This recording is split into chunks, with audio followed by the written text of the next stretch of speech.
we can say definitively that religions are all bullshit. Amen, brother. Well, you know me, I don't buy it to BS. I get paid to sign it. I don't fit into human nature. Do not dumb here, not dumb Mary here. What the hell was my point?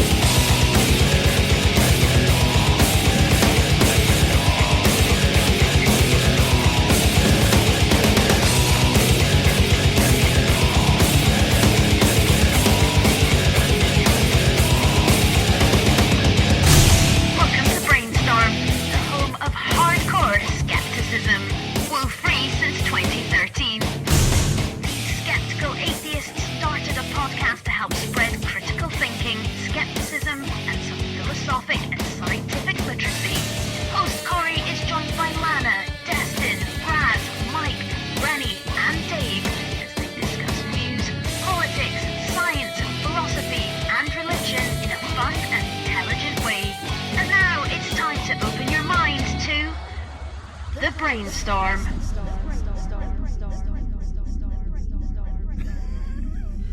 I didn't know how long it was. What the fuck are you doing? All right.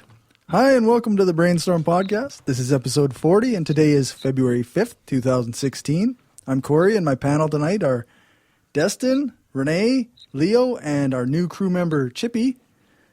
And with the always amazing Dave doing sound here in Roman Empire Studios in Regina. Tonight we've got Nathan Phelps. I have written down here Skyping in with us, but that's not quite accurate because Skype wouldn't work. Nathan is the ED of the Calgary CFI. He's on the board of directors for Recovering from Religion and is a well-known speaker in the atheist community. Welcome to the show. Thanks for having me, guys. By the way, Cory, I'm not doing the executive director thing at CFI anymore. I is that stepped right? down about over a year ago now. Oh, geez. Yeah, I should get that corrected on my. So what the information I read was out of date. That's all right. They have a fellow named Eric. Jeff Alston, who's running it there, and he's doing a good job now. Okay. So I guess we had you on here because you're going to be speaking at our conference at the end of April. And I guess I'd like to get to know you a little bit and find out what you're going to be speaking about. Well, what I'm going to be speaking about, I have no idea. No, actually, guys, I've spent a lot of time in the past focusing on what it was like growing up in the Westboro Baptist Church and my experiences there, and then when I, leaving, then the transition, 25 plus years of transitioning away from all of that extreme religious dogma. Lately, though, I've been trying to focus a little bit more on other issues, specifically the LGBT issues that we're facing both in the U.S. and in Canada. And as well as I find myself more and more looking into and studying and discussing the various ways that religious extremism is physically harmful to humans in the U.S. and in Canada today. It's easier to talk about what it was like during the ancient times with the Spanish Inquisition and all that stuff. And it's also easy for people to think that, we're a kinder, gentler, religious community now. And the fact of the matter is that there's still a lot of that really nasty, dangerous theology out there that's really taking lives. So that's likely what my focus is going to be. And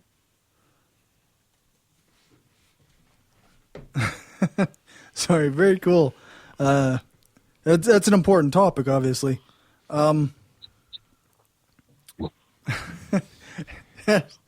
You're involved with the Recovering from Religion Foundation, or is it called a foundation? Or it's a 501c organization down in the United States. And, yeah, I'm on the board of that, and we're going through a pretty interesting, exciting transition right now. We just named the new executive director, Gail Jordan. She's doing a remarkable job, hitting the ground running. And we have a new program about to come online that is attached to. We have what's called the Hotline Project. I don't know if you've heard of that, but it's an 800 number of people who are needing immediate personal contact with someone to deal with issues surrounding their religious deconversion. They can call 1-800-I-DOUBT-IT.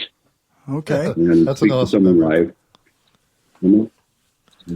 Now we're getting ready to bring this Hotline project online within the next month or so that will give people even more contact, direct contact with people that they can talk about their issues with. That seems to be something that a lot of people who live in really religious areas or come from really religious families might need, eh? Yeah.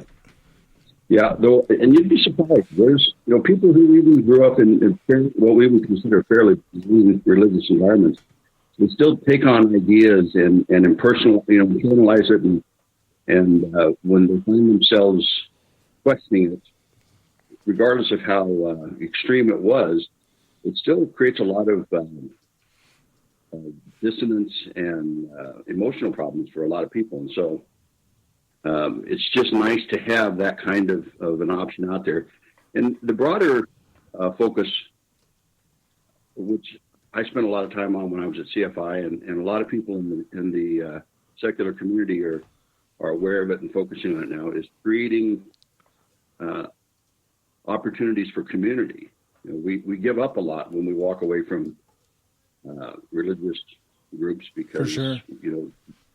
Religion co-opted all of those social functions and all of those rituals that humans engage in. And so this is just another way to create a stronger community for non-believers now. Sorry. No, that's yeah. I've heard plenty of stories about people who still wake up in the sweat because they believe they're going to hell and things like that too. So that seems. I can't personally say that I've ever experienced that, but that sounds like it'd be pretty intense and it'd need some help to get through. Well, on the family end, there's probably no higher level of being ostracized either than when your whole community turns away from you. Yeah, that's right. Mm-hmm. Well, when I came out of religion a couple of years ago, I grew up in a very religious home, and hearing your talks actually helped me quite a bit to understand this dynamic behind losing the community and losing all these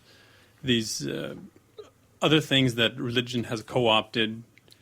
And so I just wanted to throw that out there. I really enjoyed listening to your talks on several other podcasts, and not, and I guess a little bit of a. Oh, go ahead. Yeah, I was going to say that I appreciate that comment. I think that depending on the experience that an individual might have, a lot of us it's tough to relate to, because a lot of us in the community have been atheists basically their whole life, or skeptics their whole life. So there isn't really anything to come out of. But it's a huge problem. I like to tell the story. I haven't told it too often because I try to be as discreet as I can, so as not to expose this person. But I've had conversations, regular conversations over the last 6 months with a young person who is blind, and he lives in a household where his father is one of those extreme fundamentalist preachers. Oh. And he he has known since he was in his early teens that he doesn't believe this stuff, but he's stuck. And so dealing with all of the nuances and the issues, the practical issues that he has to face to try to create a life for himself that is honest and separate from that kind of religious ideology, it's formidable. So, there's just, you can't, the issues are varying, widespread, and pretty intense for a lot of people. And sometimes people find it hard to understand why some people need help and need people to talk to, people who have never been indoctrinated or who didn't grow up with every part of their life invaded by a faith.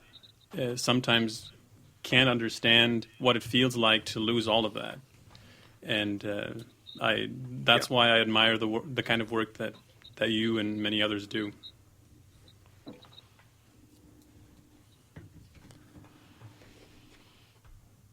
Yeah. Anybody else? else? A lot of fun, though, guys. It's nice to finally be able to, I've talked a lot about in the past that if I had this kind of resource available when I was younger, I'm convinced that my journey away from all of the insanity that I grew up with would have been a lot shorter and a lot easier. So I think there's a lot of value in these kind of efforts. Even the podcasts and that kind of thing that you guys are putting together, because it gets the information out there for the people who are looking for it.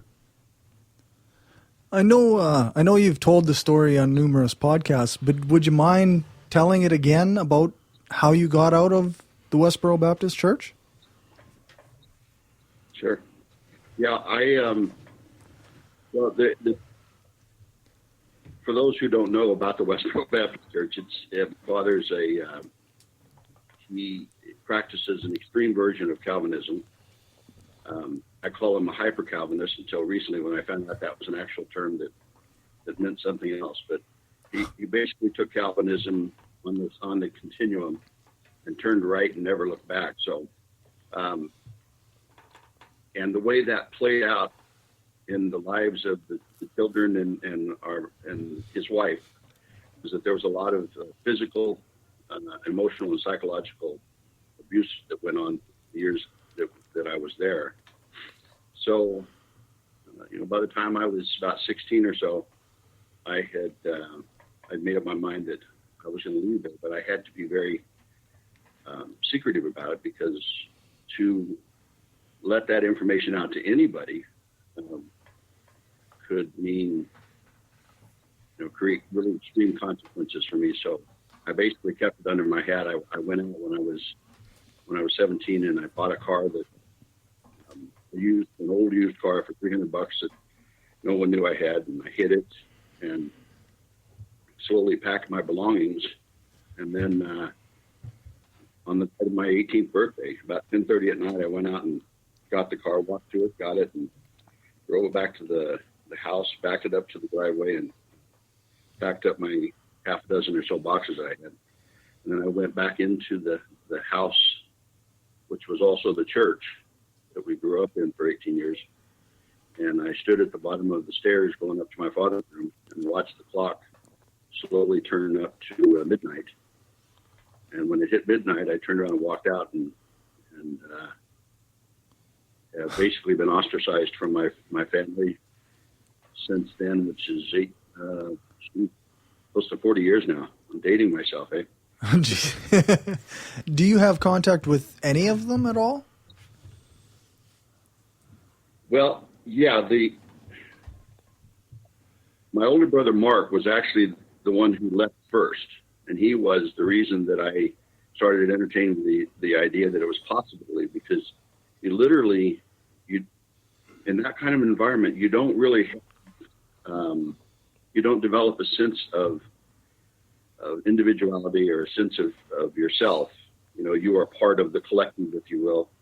So that even entertaining or considering the idea that you can walk away from that, it didn't exist until, my brother, like I said, my brother Mark left for a woman, interestingly enough. It's amazing what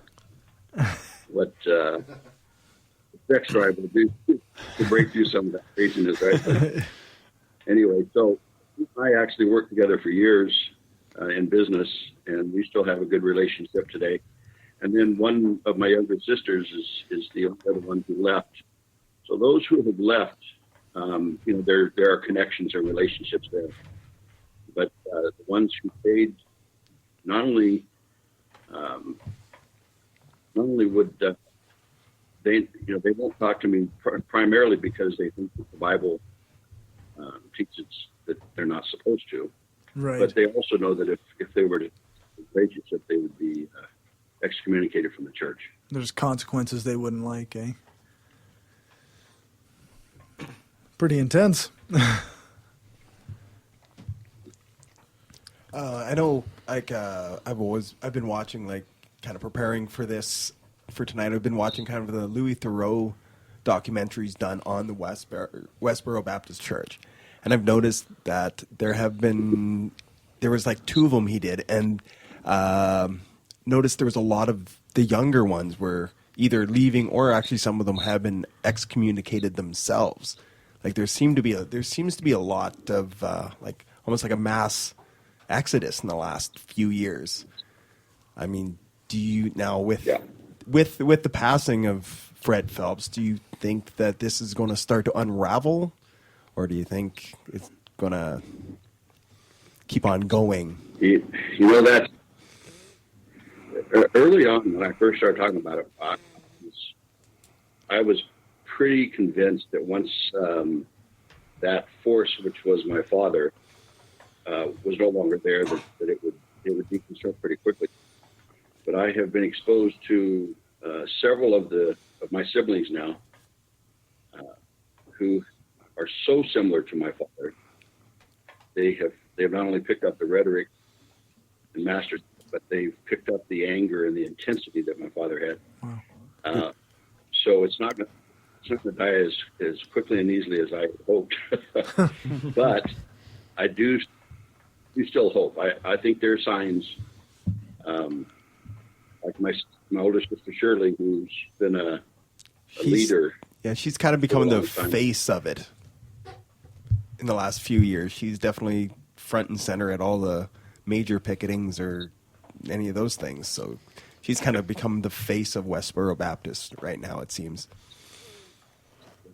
Yeah, well, she was that for the longest time, but here in the last couple of years, they called her down using those biblical ideas that women are not to be in that kind of position. Oh, right. Slap her down and force her into a role of a more submissive and quiet role. So is there more... In fact, that was... Oh, sorry. Go ahead. No, go ahead. I was just going to say, like, so is there a more dominant male that's coming in then as the new head of the Westboro Baptist Church? English. WBC? Several years before my father passed, they were looking out into the future, apparently, and they developed an 8 or 9 man deacon board, all men, obviously. I was actually surprised to hear that there were that many adult males to even to make a deacon board that large. But bottom line is that's what they've done, and so they kind of rule by committee. But my observation is that my youngest brother Tim and the fellow named Steve Drain, who has been a pretty high profile. He was high profile on those Louis Theroux. Yeah, he was. They the de facto leaders of the church now. But in all of these changes, a lot of the younger generation, their kids have cut and run, which is what you've probably been seeing a lot lately. In fact, that second documentary by Thoreau was the subtitle of it was the first one was called The Most Hated Family in America. The second was called The Most Hated Family in Crisis, because he was specifically dealing with the fact that the foundation was starting to crack and they were bleeding members. And yeah, because one of Drain's daughters was kicked out, and then I can't remember which one of the daughters were. She was what was the story? She went on vacation, and they found pictures of her in a bikini, and they chastised her, and she was kind of like, I didn't do anything wrong. What that? It's like, and it was that moment that she kind of went, wait a minute, all this is bullshit, and boom, I'm out of here. So like, yeah, from watching that documentary, there was a lot of crumbling in the younger group that were members. Yeah. I noticed when I lived in. Sorry, go ahead. Shirley has 11 children, and now she's lost 4 of them in the last couple of years. So she's starting to feel the pain, and it is my hope, my fervent hope, that'll be one of the cracks in the dam. That'll be one of the reasons why, that I'm hoping there's a tipping point, that enough of them leave, that some of my siblings, that older generation now, is going to say enough is enough. I can't pay this price, and that'll be the impetus for them to fall away. That's my hope. But religious indoctrination, religious ideology, we all have seen really horrific examples of how obstinate that is in the psyche, right? Yeah, it's pretty hard for people to let go of. And along those same lines, I have a question. We know that most likely several of our listeners are in the process of getting over religion, and most of them most likely not to the same extent that you experienced it. But what advice would you give to someone who is right on that line of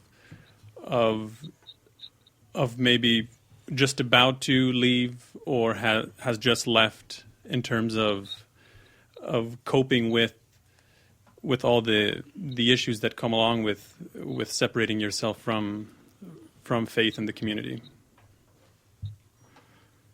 Yeah, that's a really good question. It's tough to come down to a specific practical piece of advice, because the circumstances are as varied as the people who are leaving. Mm-hmm. What I have found is that the best thing I can tell people, if I have to keep it really broad, is to don't take themselves too seriously. Be kind to themselves and give it time. They got a lot of time still to process this. If it takes them years to deal with it, that's fine.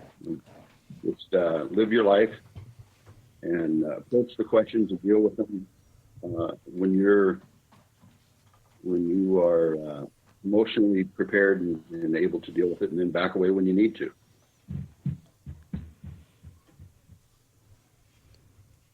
Apparently I have a question from one of our listeners, actually. Question is, Nate, I moved to the community where I live now as an already out atheist. That doesn't make it a lot easier to deal with the in-your-face religiosity here. But I can't imagine how hard it must have been to come out and remain in your hometown. Do you think it's a good idea to leave the old life behind and stay and try to save your friends and relatives from the horrors of faith-based belief? So is it better to stay in your town, or is it better to leave, in your opinion? Yeah. About staying in town or staying in that environment? He just said in town. Obviously, the environment's going to be poisonous regardless. Yeah. That's a tough one. Certainly, I think that being there and being available for those who have left is important, but you don't necessarily have to be physically present to offer that kind of support, especially today. another big concern that I have had is, as the younger generation is leaving, is I know that I went through kind of a honeymoon period right after I left. I talk about how people who knew what I grew up with, what kind of situation I lived through, were all the time saying, we don't know how you survived and that kind of stuff. And I remember very clearly for a number of years thinking, I don't know what you're talking about.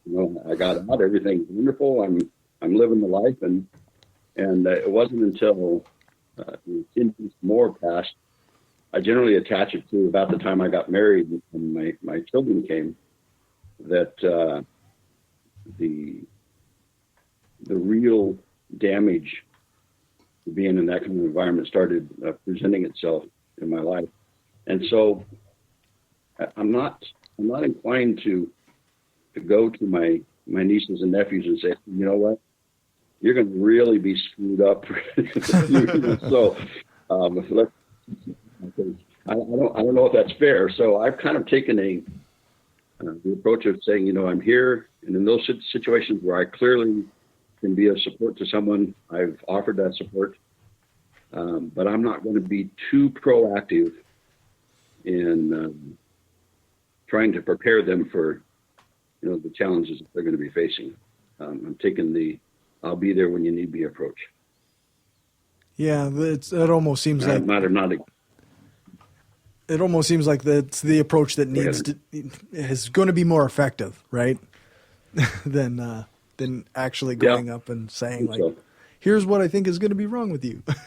Well, it almost seems like if you're put in that situation, it's the same as being indoctrinated into something where it's like, you're comfortable in some sort of setting, but then you're being told, no, you need to leave. It's, the same kind of toxicity almost, not as bad obviously as, WBC in some cases, but it's crazy. That was Chippy, one of our new hosts. Welcome aboard, Chippy. Thank you. What's the name? Dizzy? Chippy. Dizzy. Huh? Yeah. Chippy. Yeah. Chippy. Yeah. My personal question. Okay, all right. I used to live in Alabama a long time ago, and I noticed that there was a lot of Baptist religion down there for sure, and there was a lot of Calvinists, but nothing near the Westboro Baptist Church. Do you know what made the Westboro Baptist Church what it became? Like, I don't mean Fred. I mean, yeah. It was Fred Phelps. I mean, he was the dominant force. He was he was the absolute ruler there, and he grew up in Meridian, Mississippi. Interestingly enough, he grew up in a fairly mild Methodist church. His from all indications, his father was a more of a social Christian than anything else. He didn't seem to take it that seriously. But my father was he had been given an appointment at West Point, but he had to wait after he graduated from high school until he turned 18.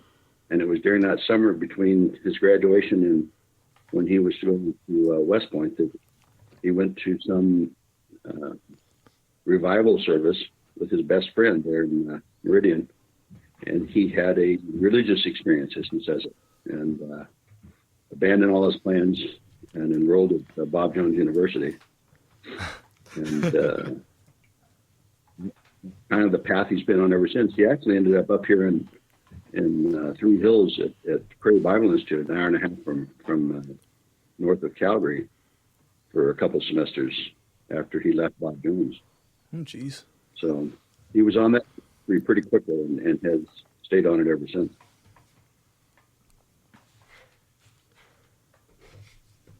Well, did you have something else? Well, the only other thing that kind of popped in my head as I was, looking into the Westboro Baptist Church is, I mean, they're, God hates fags and just this hyper homophobia. Like, the irony that popped out of it was with when they started protesting against the at the funerals of the soldiers, it's almost created what has almost it's like a backlash towards it, and it's created almost the acceptance of same-sex marriage. Like, it seemed like for the longest time, same-sex equality was kind of buried and was kind of on the back burner, and then all these protests started happening, and then the ball started rolling, and that's when you started getting the, started passing the same-sex legislations. When you had the various groups, what were they, the Patriot Guard or whatever, came and kind of created a counter-protest. There was the, I can't remember the group, but they made the giant angel wings to protect against the protesters. It was like a whole backlash against the Westboro Baptist Church. It was almost like the Republicans or the right just basically went, okay, you've gone too far. Yeah, well, let's bring it back to the middle. It's kind of like, well, I wasn't really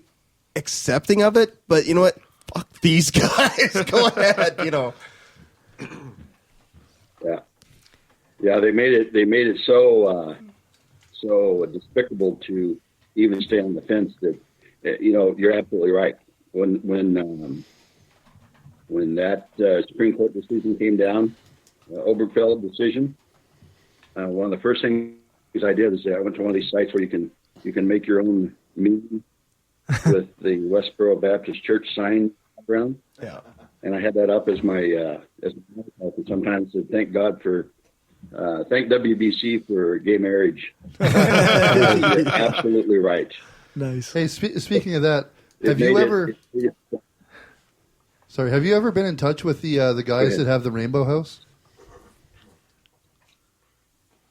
Oh yeah, I stopped in there a couple times. I was back there last year or the year before. We were filming on a documentary, and my brother and I, Mark, we walked around that general neighborhood, and then we went over and knocked on the door and had a nice conversation with the guys who are living there and a part of that planning peace organization. Awesome. I always thought that was just pure satirical genius. Yeah. So is that, in a sense, part of what drove your LGBT activism, is kind of as a response to your upbringing and the WBC, or just as in general? Yeah. No, I would say that I was a huge part of it, because it's one of those things that, again, what the question you asked a minute ago, it forced me to address that issue for myself and apply the fairly new humanist ideology that I was claiming to believe in. And so, a lot of people, it's just, you accept the status quo is what it is. I'm not going to worry about it. And suddenly you're forced to take a look at it and make your decision. Where do you come down on this issue, right? And the fact that they were the last voice in opposition to equality for the LGBT community, it just was a natural fit, as well as this. There was some sense in my part that I had an obligation to undo some of the damage.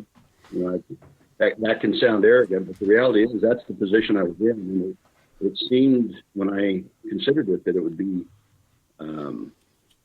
inappropriate. It would be foolhardy for me to not take advantage of that, that set of circumstances and be a voice in opposition. Sounds like a reasonable thought to me. Like, well, I think one would almost have to feel responsible, or take a stance of having to undo some harm that, especially if it was like your father or even a brother or sister, any damage they do that you obviously send the polar opposite. You don't have much choice but to really get involved against that, I would think. just it seemed almost immoral not to. Another one of our listeners was wondering, you were talking about the documentary with you and your brother where you actually went to the Rainbow House. Can you plug that a little bit? Just let us know what it was. Well, yeah, it's an interesting story how that happened. I got an email one day, this was probably 3 years ago, and it was a gal named Terry Johnson, and she attached a YouTube video that she had made with her son. Her son is the videographer, where she tells her own story as a 50-something-year-old woman who grew up in Tennessee, was married, lived for too long with a man who was physically abusive to her, and then raised her 3 children properly, was heavily involved in her church, was a well-known speaker who went around to various churches and gave rah-rah speeches for the women's communities in those churches, and all the while living a lie because she was gay. And she reached a point where she had made the decision to kill herself. And it was by chance that someone intervened. You've heard that story 1,000 times, but someone intervened and stopped her at the last minute. And she has now been involved in counseling and went through all of the losses that she anticipated.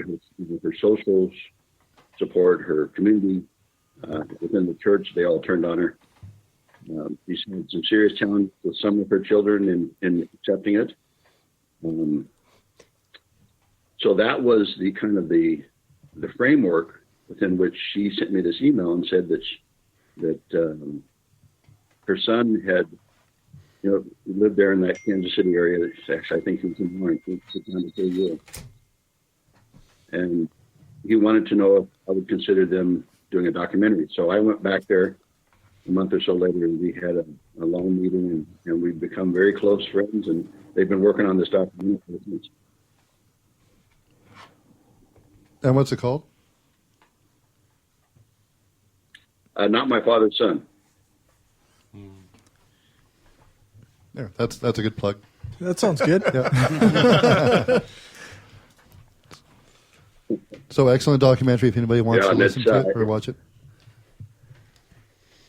Yeah, I'm not sure when it's going to come out. I'm still working on finishing my book, and we're hoping to have it ready so we can get them both out at the same time. And but yeah, it's been an interesting experience. Well, hopefully you have them both out before the end of April. Or at least the book. Yeah. So you can plug everything all at once. I see. You have a book signing and sell books. Well, that'd be perfect. You guys have something else? Well, just on a different topic, I love following U.S. politics, and I was wondering if you had any input on the circus that the Republicans call the primary, or if you don't follow that at all. Obviously, he does. No, I'm following it.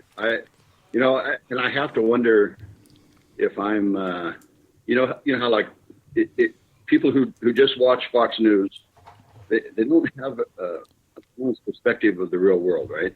And I sometimes wonder if I'm making the same mistake, because the craziness that I see on my social network feeds, I despair. That's all I can say. The Republican Party it's like a parody now, right? Yeah. And I gotta be honest with you guys. When I look at the options that are out there, I'm not excited. I really think that Obama has done a terrific job. I don't agree with everything he's done, but I think he's been a stabilizing, correcting force in America since the economic collapse in 2008. I have a lot of respect for the guy. It's just tough for me to imagine someone following effectively in his footsteps. Yeah. said, I probably, if I was someone who held a gun to my head, I'd probably pull the lever for Sanders right now. Seems like the only option, really. Yeah, that's fair. I see that a lot. There's lots of Bernie support out there. Yeah, when you look at the Republican primaries and stuff, you can't help but wonder when Rowdy Roddy Piper is going to come out, or passed Jake the away. Snake. I know, but it's like old WWF kind of posturing and stuff. It's ridiculous. Rip Ruddy. You know, if he comes out and body slams, I wouldn't be upset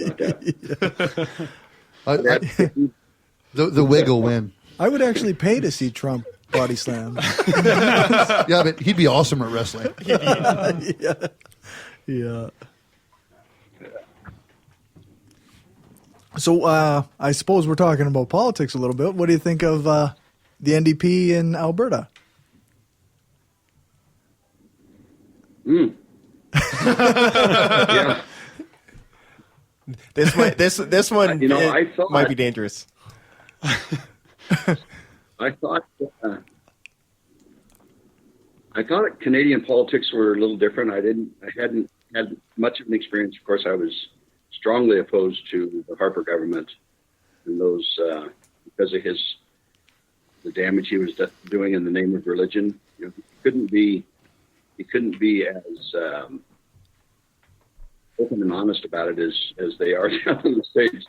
But he was clearly making decisions that the religious right here in Canada that supporting him, kind of behind the scenes. So it was nice to see him go.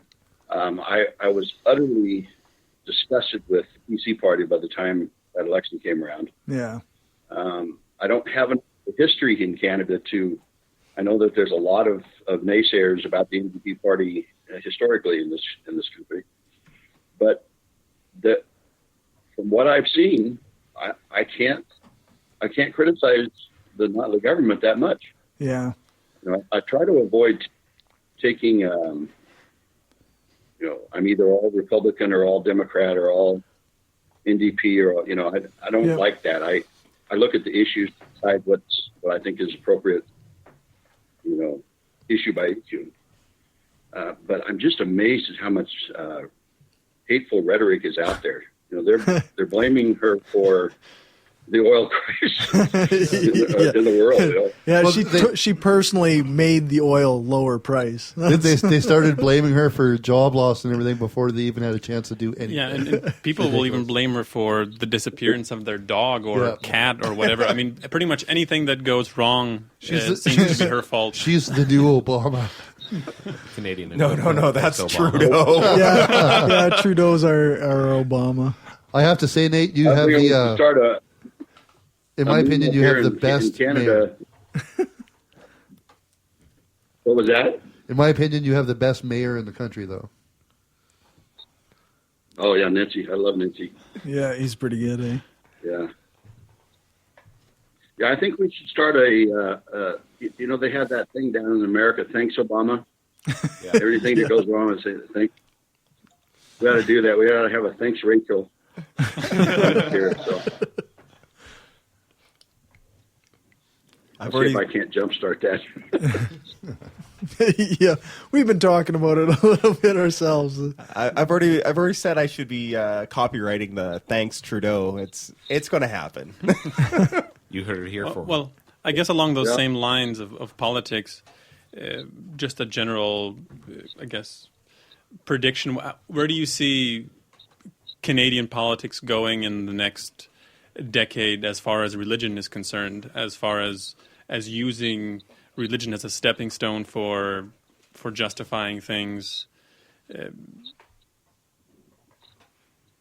Yeah, it's good. That's a very good question. I like that it is not considered good form in Canadian politics for a candidate to talk about their religious beliefs, because I think it's irrelevant. I think it should be irrelevant. But there are times when I think that it's creeping in.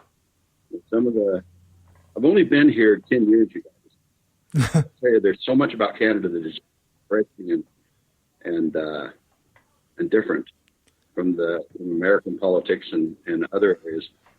But overall, I see this tendency for Canada to move towards emulating the United States too much.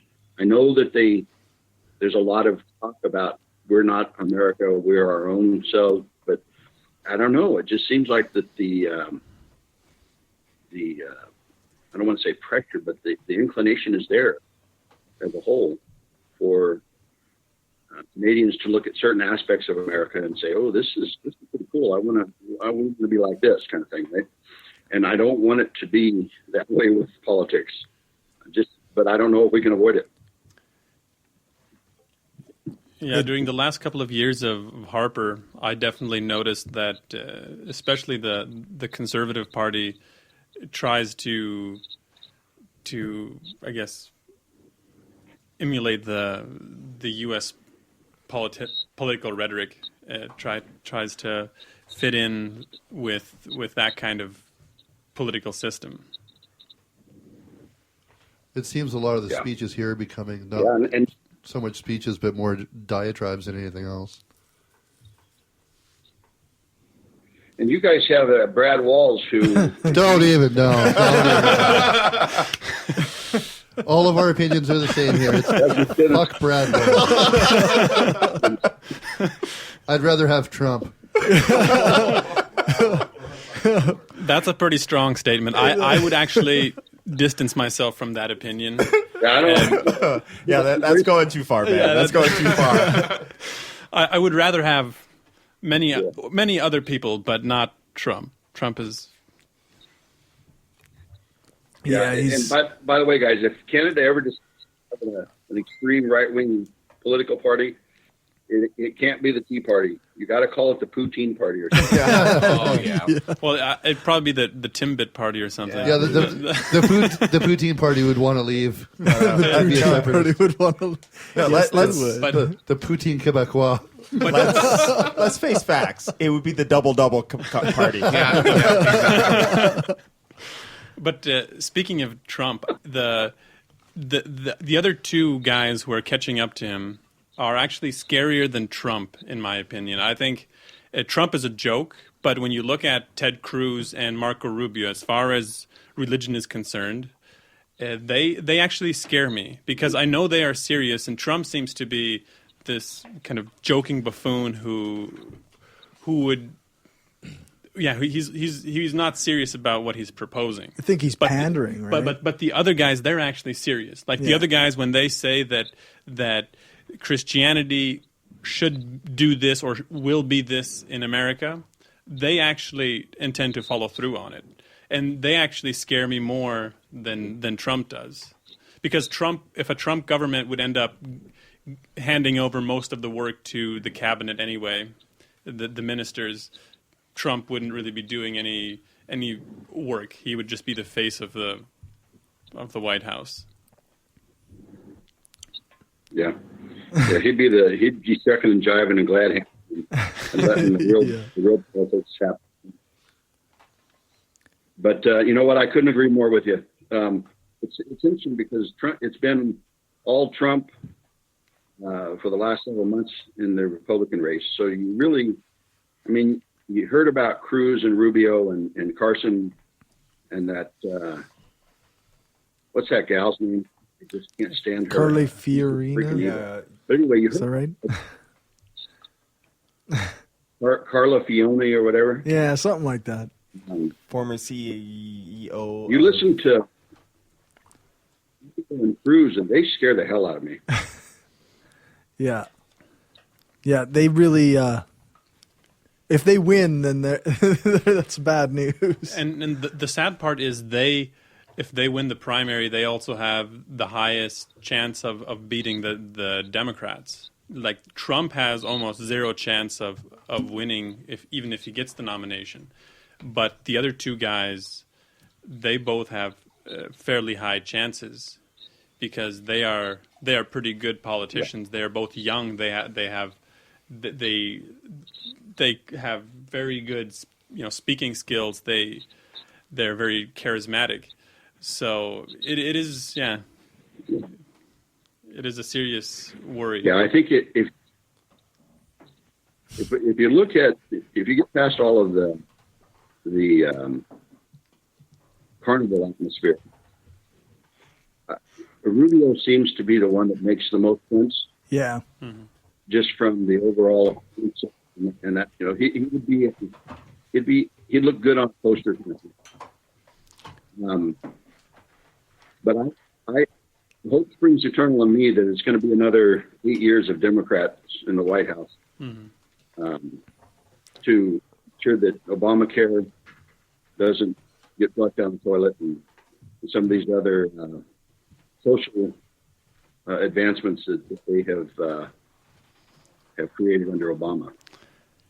Yeah, Rubio's hair might give Trudeau's hair a run for their money. Yeah.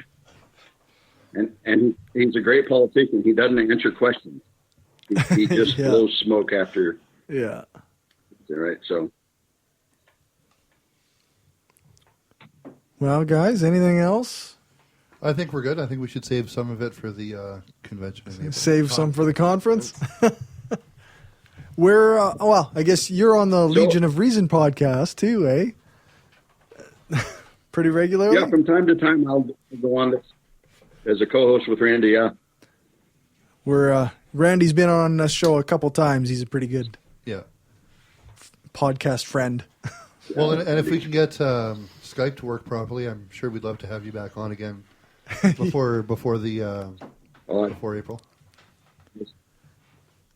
You have to tie me down because I seem to be all over the map. But you know, the opportunity there, I would love to do it again. You bet. Right on. Well, if we don't get to see you again before the conference, we're excited to have you come. And where can people find more information about you? Well, Recovering from Religion. And we also have, last year in October, I started an organization with Karen Lumley Kerr out of Edmonton. Her and Dennis Rusnick and my wife and I started the Alberta Secular Conference, and so we'll have a second one in October. We're still, I don't know if it's going to happen, but I still have my fingers crossed that we might be able to bring up a big name like Dawkins. That would be pretty awesome. One way or another, it's going to be a great conference. Right on. Yeah. I actually really regret missing this last one. Alberta.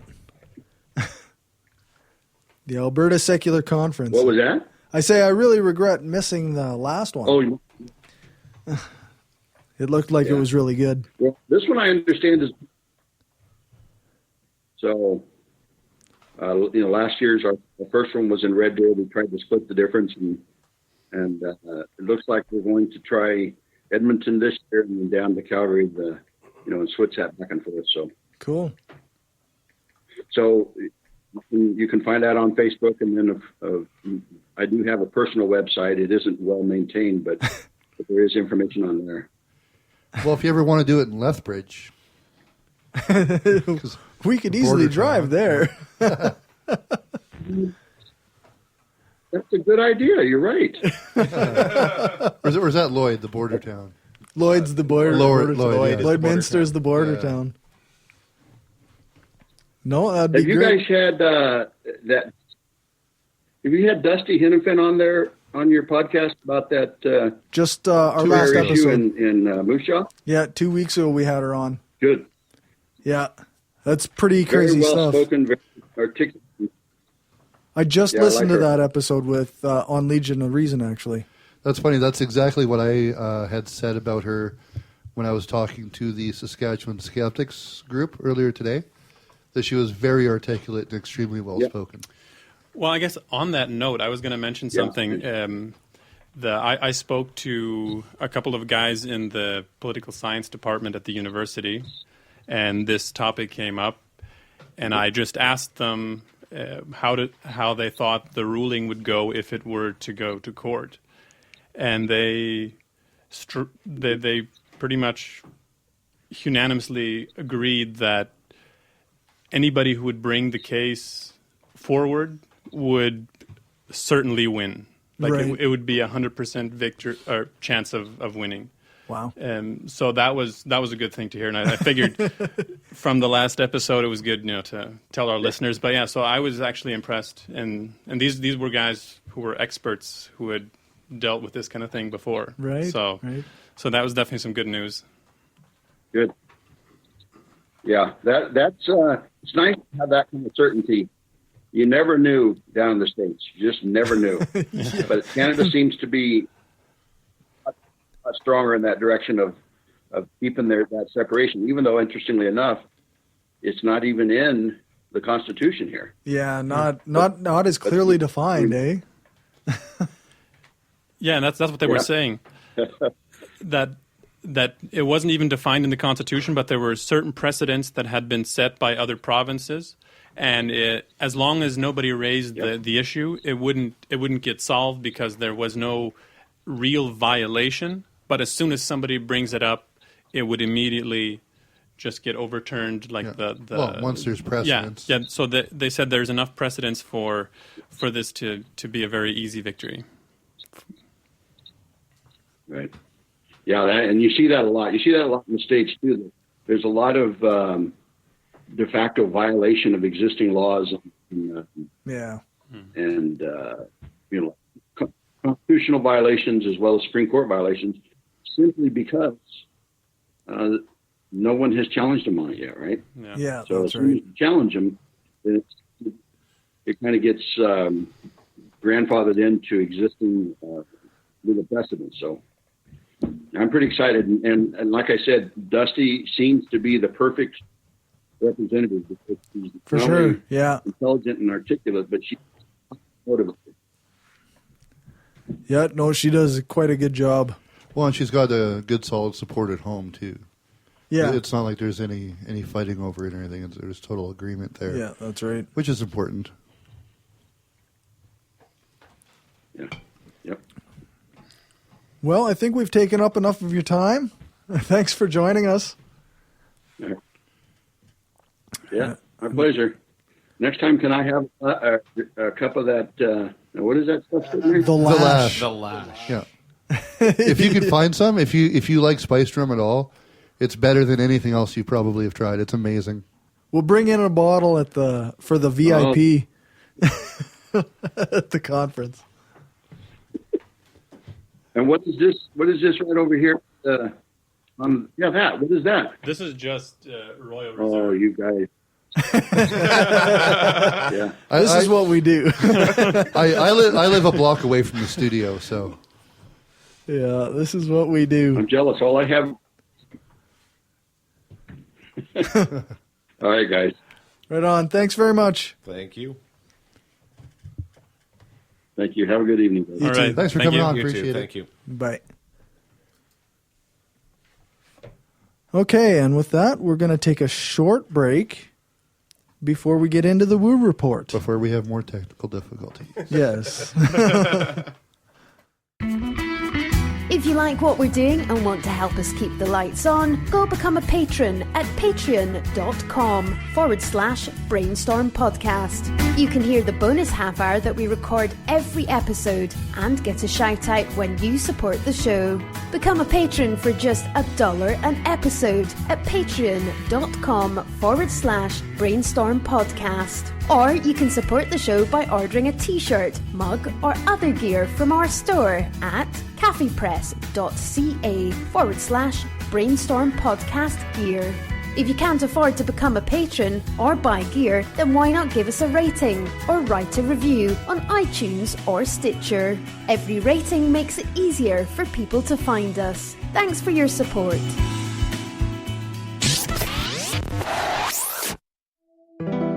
We are given one life, full of billions of small and large decisions.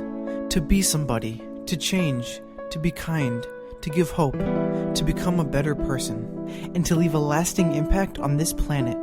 It is a decision to be made every single day while your heart is still beating. We've made our decision. Absence of clothing, atheist and science-based apparel and merchandise, donating 50% of our profits to charity. Look good and feel good without God. Check us out at absenceofclothing.com and find us on Facebook, Twitter, Instagram, and Pinterest for discount codes and other sweet swag.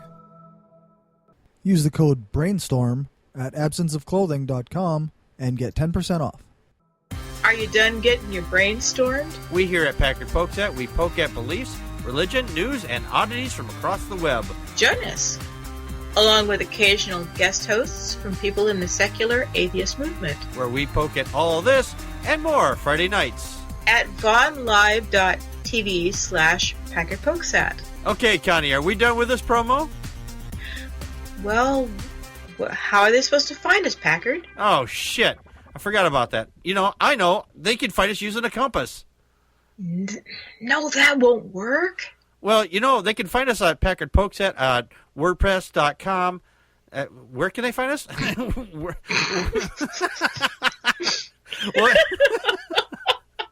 Well, they all the way back to Newark. All the way back in Newark. Well, they can find us.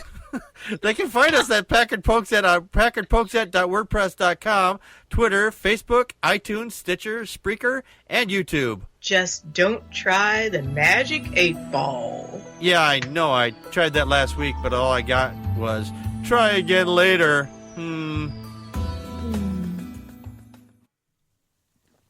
All right.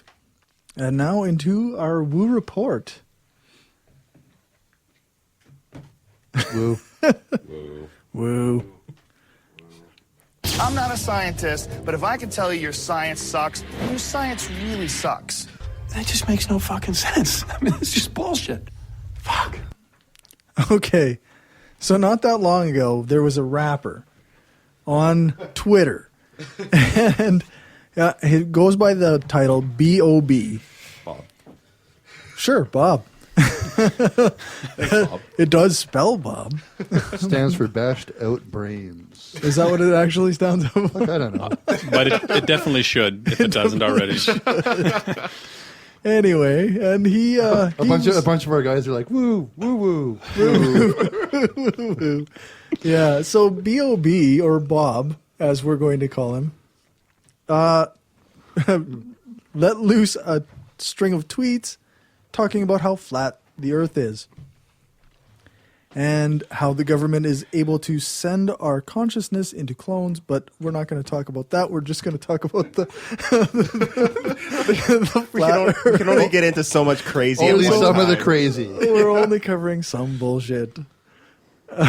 So I read this article by Carrie Poppy of the Oh No, Ross and Carrie podcast. Yeah.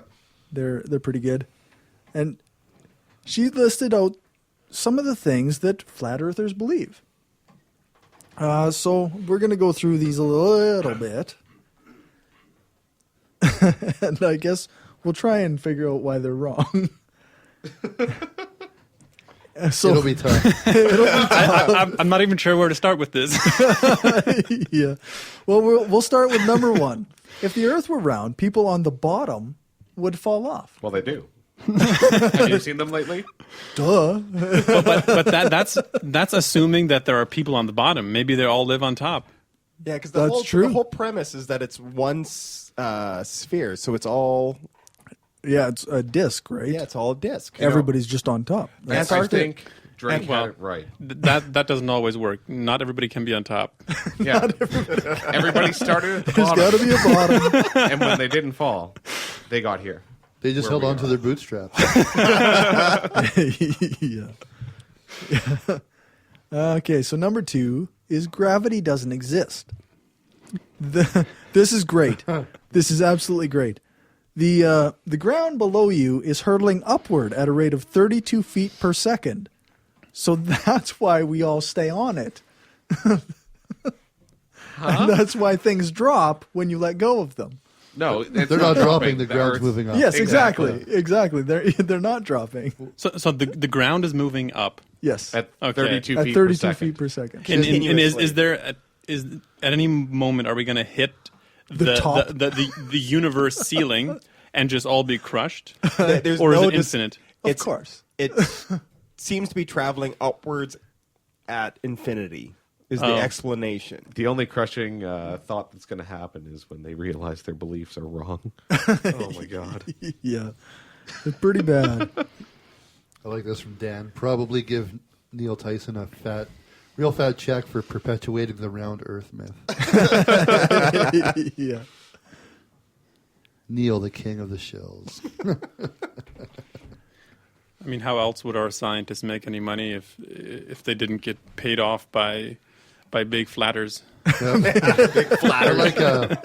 I like Cory's post about the basketball. With the basketball. That was quite good. That was good. Yeah. Just because you're standing on it and can't see the curvature. You know, it's okay if I compliment you, but if you say it's good, that sounds kind of douchey, man. Hey. Shouldn't compliment yourself. I've never cared. I know. This next one I kind of like. I didn't make so I can say that it's good.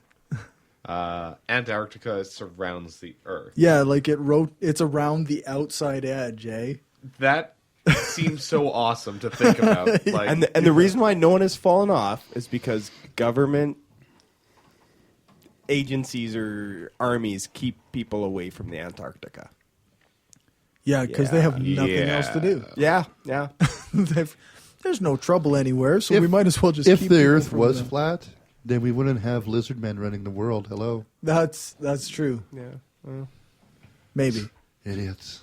Maybe not. I don't know. It's hard to keep track of. Okay, all so this what we need to do is nonsense. get a flat earther in the same room with David Icke, and they can fight it out. And the winner gets to say whatever bullshit they want. So not only is the Earth flat, but the sun rotates around it. Yeah, well, that lady proved it in that video. with the compact disc. The CD. That was awesome. Oh, She didn't even know what she was saying. You see? This proof. See, there. What? We just talked about this logical fallacy last episode. Yeah. The appeal to the stone. Like, this is so ridiculous. Obviously, it's false. Yeah, I don't care. I'll commit a logical fallacy. It's stupid. But this is so ridiculous that it's obviously false. So the edge of the Earth is too hospitable for anyone to go there. It's too hospitable. Inhospitable. Okay.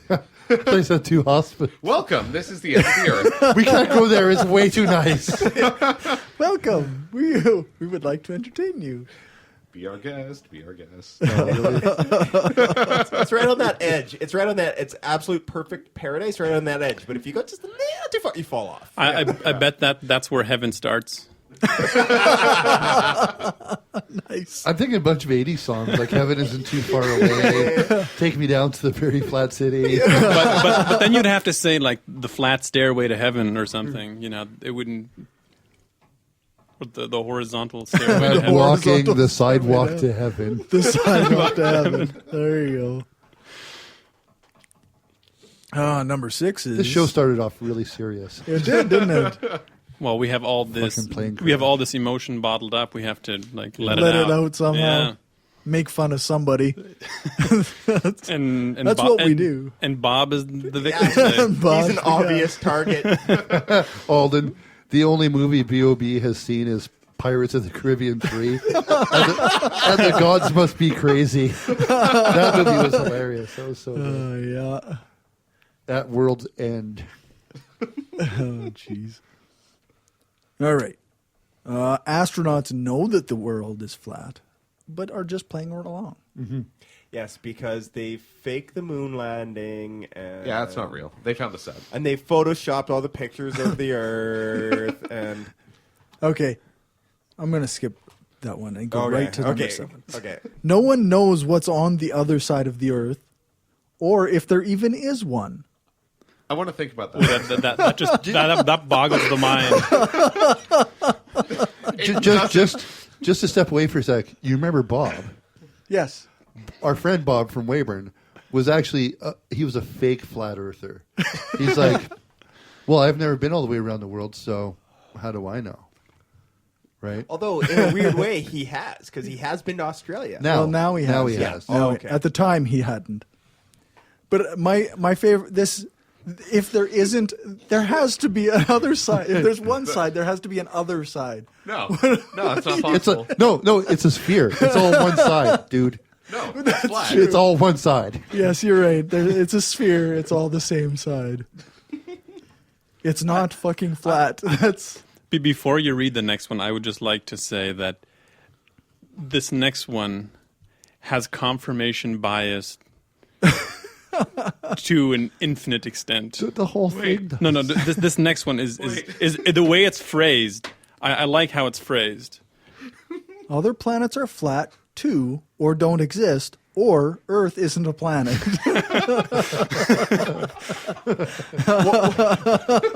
What kind of multiple choice is that? They either exist, they don't, or we don't exist. No. It's Earth is flat. Period. Either other planets are flat as well, or we aren't even a planet, but Earth is flat. That's kind of what it boils down to. The funny thing is that works right into the logical fallacy we're going to be talking about later.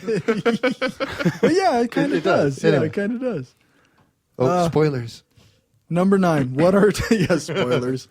What are towers? Or what are satellites? They are towers. Done. That's The it. end. That's a 3-word answer. Nice. The most important thing to trust is your own senses. I can't believe it. Because your eyes never deceive you. Your brain never plays tricks on you. They always do. You've never taken mind-altering chemicals to make you think of other things. And that's also why magic tricks work so well. Yes, that's right. Because magic's real. At the end of exactly. At the end of every sentence, just put man. Man. Well, and the funny thing about that is, that's right. With vision, hearing, and everything, it's just your brain guessing and trying to figure out what's coming in. Man. Fuck. And the final line in Carrie Poppy's article is, you can read more about what flat earthers believe at the Flat Earth Society. And then she proclaims, don't be a troll. As though I could possibly go to that website and not be a troll. I do not have that kind of restraint, therefore I did not go to that website. So somebody should look up how thick these people think the Earth actually is. I really want to know how thick they think the flat Earth is. I think it'd be awesome if they claimed that it was like a communion wafer or something. Just to fuck with science even more. Yeah. Well, the thing is I actually looked up where some of this came from, and it was based on some dude named Samuel Rothborn. Or Rob, yeah, I don't know. He had a goofy English name that I can't pronounce. Anyway, his whole thing was he was trying to disprove the whole spherical Earth because of, surprise, surprise, biblical scripture. Oh, geez, really? Yeah, there's the look on your face, just the absolute shock. Huh. But that's also the reason why we should have the Bible as our science textbook. Yeah, well, Yeah, I mean, this guy, nothing but the truth, man. Yeah, he clearly got it right. So, and the truth shall make you stupid. Yeah, it's Adam and Eve, not Adam and genes. Adams and genes. Adams and genomes. The Earth is flat. I'm a believer now. Well, I'm glad we settled that issue. I actually did some research as to how we know that the Earth is round. I don't know if we need to talk about that. There's Do these people believe Discworld is real? Is that what it is? Maybe. They're historical documents or something. What's happening now with the revival of the Flat Earth Society is, of course, it's all connecting to all your favorite conspiracy theories, Freemasons, corrupted governments. There's even something about it's a psyops experiment.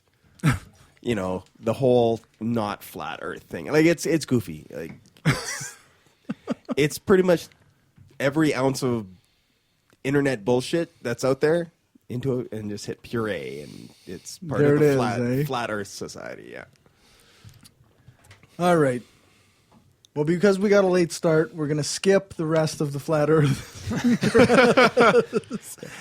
Man. Not that we're really going to be teaching anybody anything. This was kind of to blow off steam. That's right. Yeah, we know that the Earth is fucking round. Yeah, I doubt there's someone out there listening going, but I believed in the flat Earth, and I just needed just a little more proof. I was watching the comment section being like, come on, one person. One person. Well, if there is one person, I would like to reach out to you and We're here Smack for you. and encourage. No, don't listen to him. Don't listen. Smack to your him. mom. No, Google it. Yeah, this. But with the net nanny on, because you might need a little help. You might end up in the dark part of the internet. Well, right now the chat's talking about Tia Tequila, how she how she jumped on board the flat. You don't take any kind of advice from scientific Tia. advice from Tia Tequila. Don't take out any kind of From porn advice. stars. She also thinks that the clone thing that B.O.B. was talking about as well as the flat Earth thing. Like she was too Illuminati uncool for juggalos. She got shit thrown at her at the gathering of the juggalos. Enough said. The end. The end. Yep. Not cool enough to look like a stupid person with clown makeup on. Yeah, that should say something. All right. Sorry, we don't want to be associated with you. You make us look stupid. This is Rene. This is all Rene's story. Yeah, Deepak which isn't Chopra. really that fair because I know nothing about Deepak Chopra. You don't need to know anything. No, Gobbledygook. Quantum. Quantum goop goop goop. derp, random quantum physics quote. But basically he was talking about, because he's got some idea of body-mind dichotomy, and that he feels like through yoga and this idea he can communicate with the bacteria in his body to bring balance or some shit. I don't know. I read the article and I was like, I am lost. Bacteria listens to you, man. Yeah, well, that's his argument. Yeah.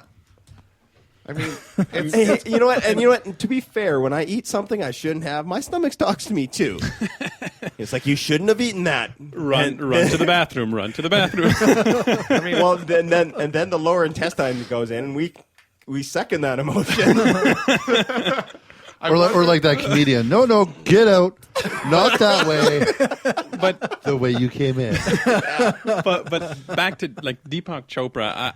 The guy he has this weird mixture, and I think he is more dangerous than a lot of the pseudoscience peddlers out there, because he bases his what he called science on kind of a religious footing, and he tries as hard as possible to reconcile the idea of a soul or an eternal being with science. So he uses all these fancy words with like quantum physics and microbiology, and that's kind of, and people get lost in the rhetoric. Like people who read his articles and listen to him, it actually sounds like a real scientist speaking if you know nothing about science. He does have some legit. He is a legitimate scientist or a doctor, but then he was. I can't remember. I just read it and I can't remember it. Endocrinologist, whatever that is. Okay. He's a certified that, but the problem is he mixes in with this, spirituality, this semi-yoga mixture that, other people that practice yoga have called out on him, and he's marketed himself exactly to who he wants to market himself to. Middle America women that watch Oprah. And they watch it and they go, oh, that's profound, and buy his fucking books. With this scenario with Chopra, the only thing that I can really think about is he's observing some sort of placebo effect, if you can observe a placebo effect. No, that's pretty much what he from what I was able to read was that's what he bases his teachings on, if we can use that term. Well, yeah, exactly. It's just I believe that these bacteria are actually helping me, so they are. Yeah. And he goes, I think, therefore I am. Prove me wrong. Yeah. And he goes between the lines. Like what he will do, he will take something that we don't understand 100%, and he will get into that crack and say it's because, and then he'll have like this fancy explanation for the connection between. Yeah, they were talking about that in the article about. I didn't understand it myself, but the microbiome. The microbiome, yeah, that's a thing. But he was connecting it to something like the leaky something. Yeah, no, that's this sounded like a side effect of something he didn't want. The microbiome is the new target for the pseudoscientists. Yeah, because it's not 100% understood, like you were saying. Like it used to be quantum, right? Oh, okay. Now it's the microbiome because we know there's gut bacteria. We know that it affects us. We know that it does things. Some people actually know what some of those things are, but Deepak Chopra doesn't. Yeah. And he's the one claiming that if you think it, then your gut is good. Yeah. and that's where he's so dangerous, because he knows a lot of these things, and most people don't understand these things. And he can then just go a step further or find some way that is kind of unprovable, and then just make up some fancy shit. And a lot of people follow this guy. And I have some friends. I have a friend who is a physicist, and he actually thinks that Deepak Chopra has a little bit of legitimacy. And I'm like, no, I am not a physicist, and I know this guy we should just ignore what he says and listen to actual scientists. I mean, it'd be one thing if he's dealing with theoretical physicists, because some of that stuff gets pretty out there, right? String theory, and there's some people who have said that theoretical physicists are no longer doing science; they're now just speculating. Yeah, they're just guessing. But if he was somehow connected to that, then okay, you kind of give. But he has no connection. He's just. I like yoga, and then making up shit at the connect to that. This is what he says. I love yoga, and I do it. Yeah. So the microbiome, for people that don't know what it is. Yeah, which would be me. It's micro interactions. Microbes interact in communities, and they respond to their surroundings, just like organisms in Earth ecosystems. Our microbial populations shift when their environments change. Yeah. Another good example is epigenetics. That's another good example of the pseudoscientists coming in with this kind of unknown science, and like that micro thing. It just, I think a bunch of pseudoscientists just got high on their whatever and watched Biodome. No. Let's just make this microbial. I actually know what it is. Man. Remember that? There was a cartoon. There was a cartoon movie out there. Oh yeah, Oxygen Jones. Oxygen Jones. That's what happened. They all got stoned. What was the name of the movie? It had Chris Rock in it. Oh, yes. Wait, Osmosis. Osmosis Jones. Osmosis Jones. Sorry. That was a great show. That's what he did. He got stoned after doing yoga and went, that's it. Yeah. I can talk. My stomach bacteria sounds like Chris Rock. David gives a bad name to avocado. Aaron Young. Yes, he's a good example of another one of these. Oh, Aaron, my chocolate is in line with my gut that I bought at Bulk Barn. Aaron's actually a pretty funny dude. He's the only person I know that's actually succeeded with cutting out carbs in a diet, and now he's doing a fasting diet that looks kind of interesting. Cutting out carbs is so impressive. Oh my goodness. Yeah, I don't live that life. Yeah, well, it's because they're delicious. I've never met a carb. The only time I cut carbs is when I cut a pizza. Yeah, that's right. All right. So, Deepak Chopra's full of shit. The I want earth some is not placebo flat. chips. It's time for a music break. What do we got for music today? I want placebo chips. We got a band from Moose Jaw that you like. Yeah, they're actually a really good local metal band. They actually changed their name because there was another band with the same name. I don't remember what the original name was. Okay. But, they actually they were excited to let us use some of their music, and they might actually give us a listen at some point too. So that's Northern Fallout. No, it's not Nickelback, Dave. GFY. It's Northern Fallout. The song we're going to listen to is a little rough, but these guys haven't been around for very long. And this was recorded in a studio much like Dave's, so it's not going to sound that good.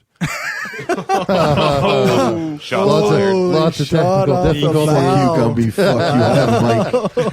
I'm not afraid to use it.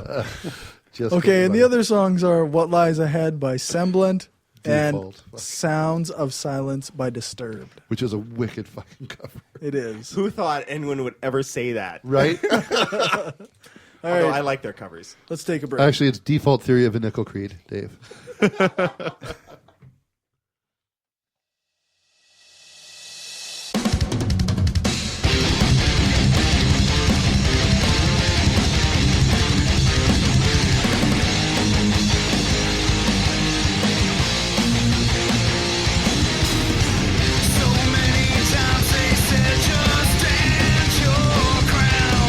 Don't let them get the best of you.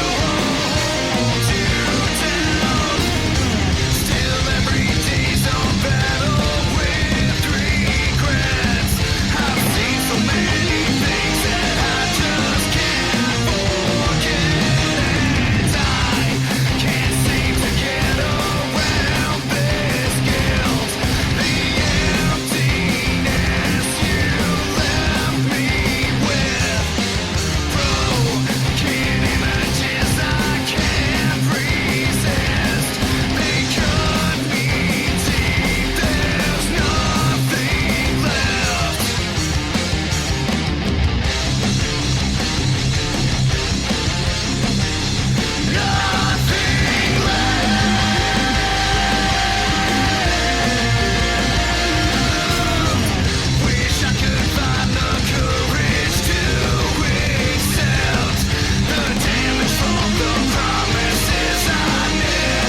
with you again, because a vision softly creeping left its seeds while I was sleeping,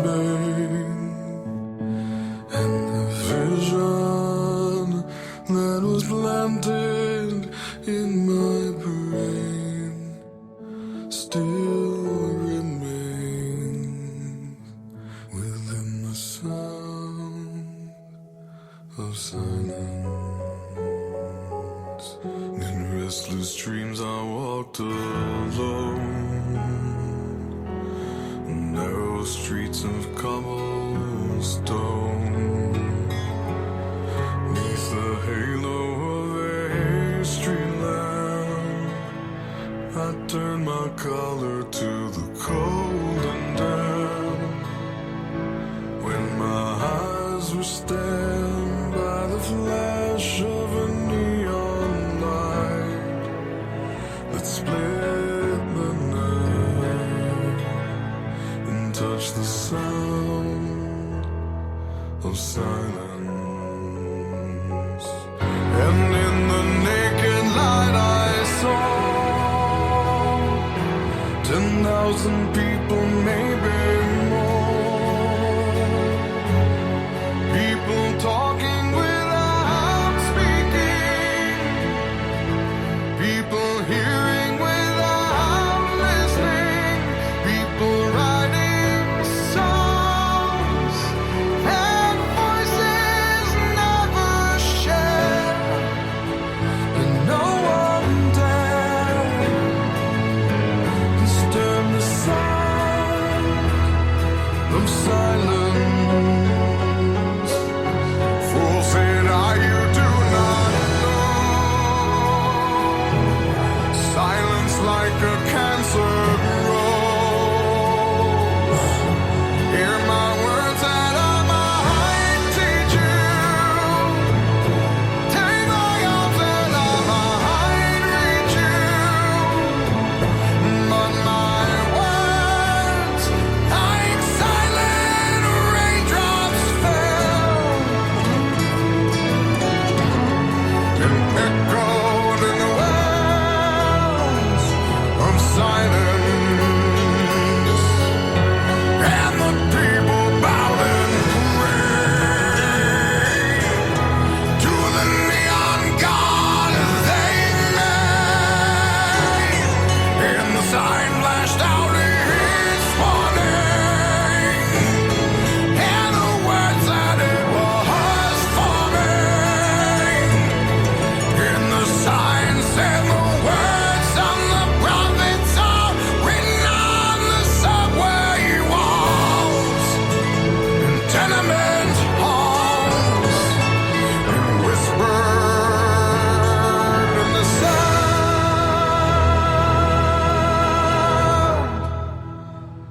of silence.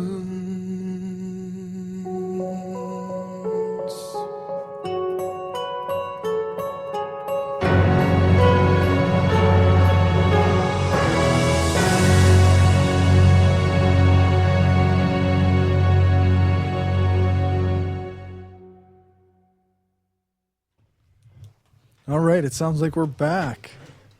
Oh, and Deborah's wondering who just did The Sound of Silence. That was Disturbed. And they are playing in Moose Jaw on the 22nd. She's from Kitchener, Ontario. You can come down for the show. Kitchener isn't that far. It's a 21-hour drive. It's only a 21-hour drive. Anyway, okay, so let's do some religious nuttery. Oh, no. Are you sure you want to do that? Yeah, let's do it.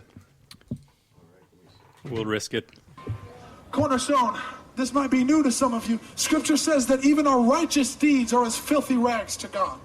So even the good things that you do, even things like feeding the hungry and clothing the poor and taking in widows and orphans, as nice as those things are, if not done from the place of obedience to and a relationship with God, are completely worthless and disgusting to God.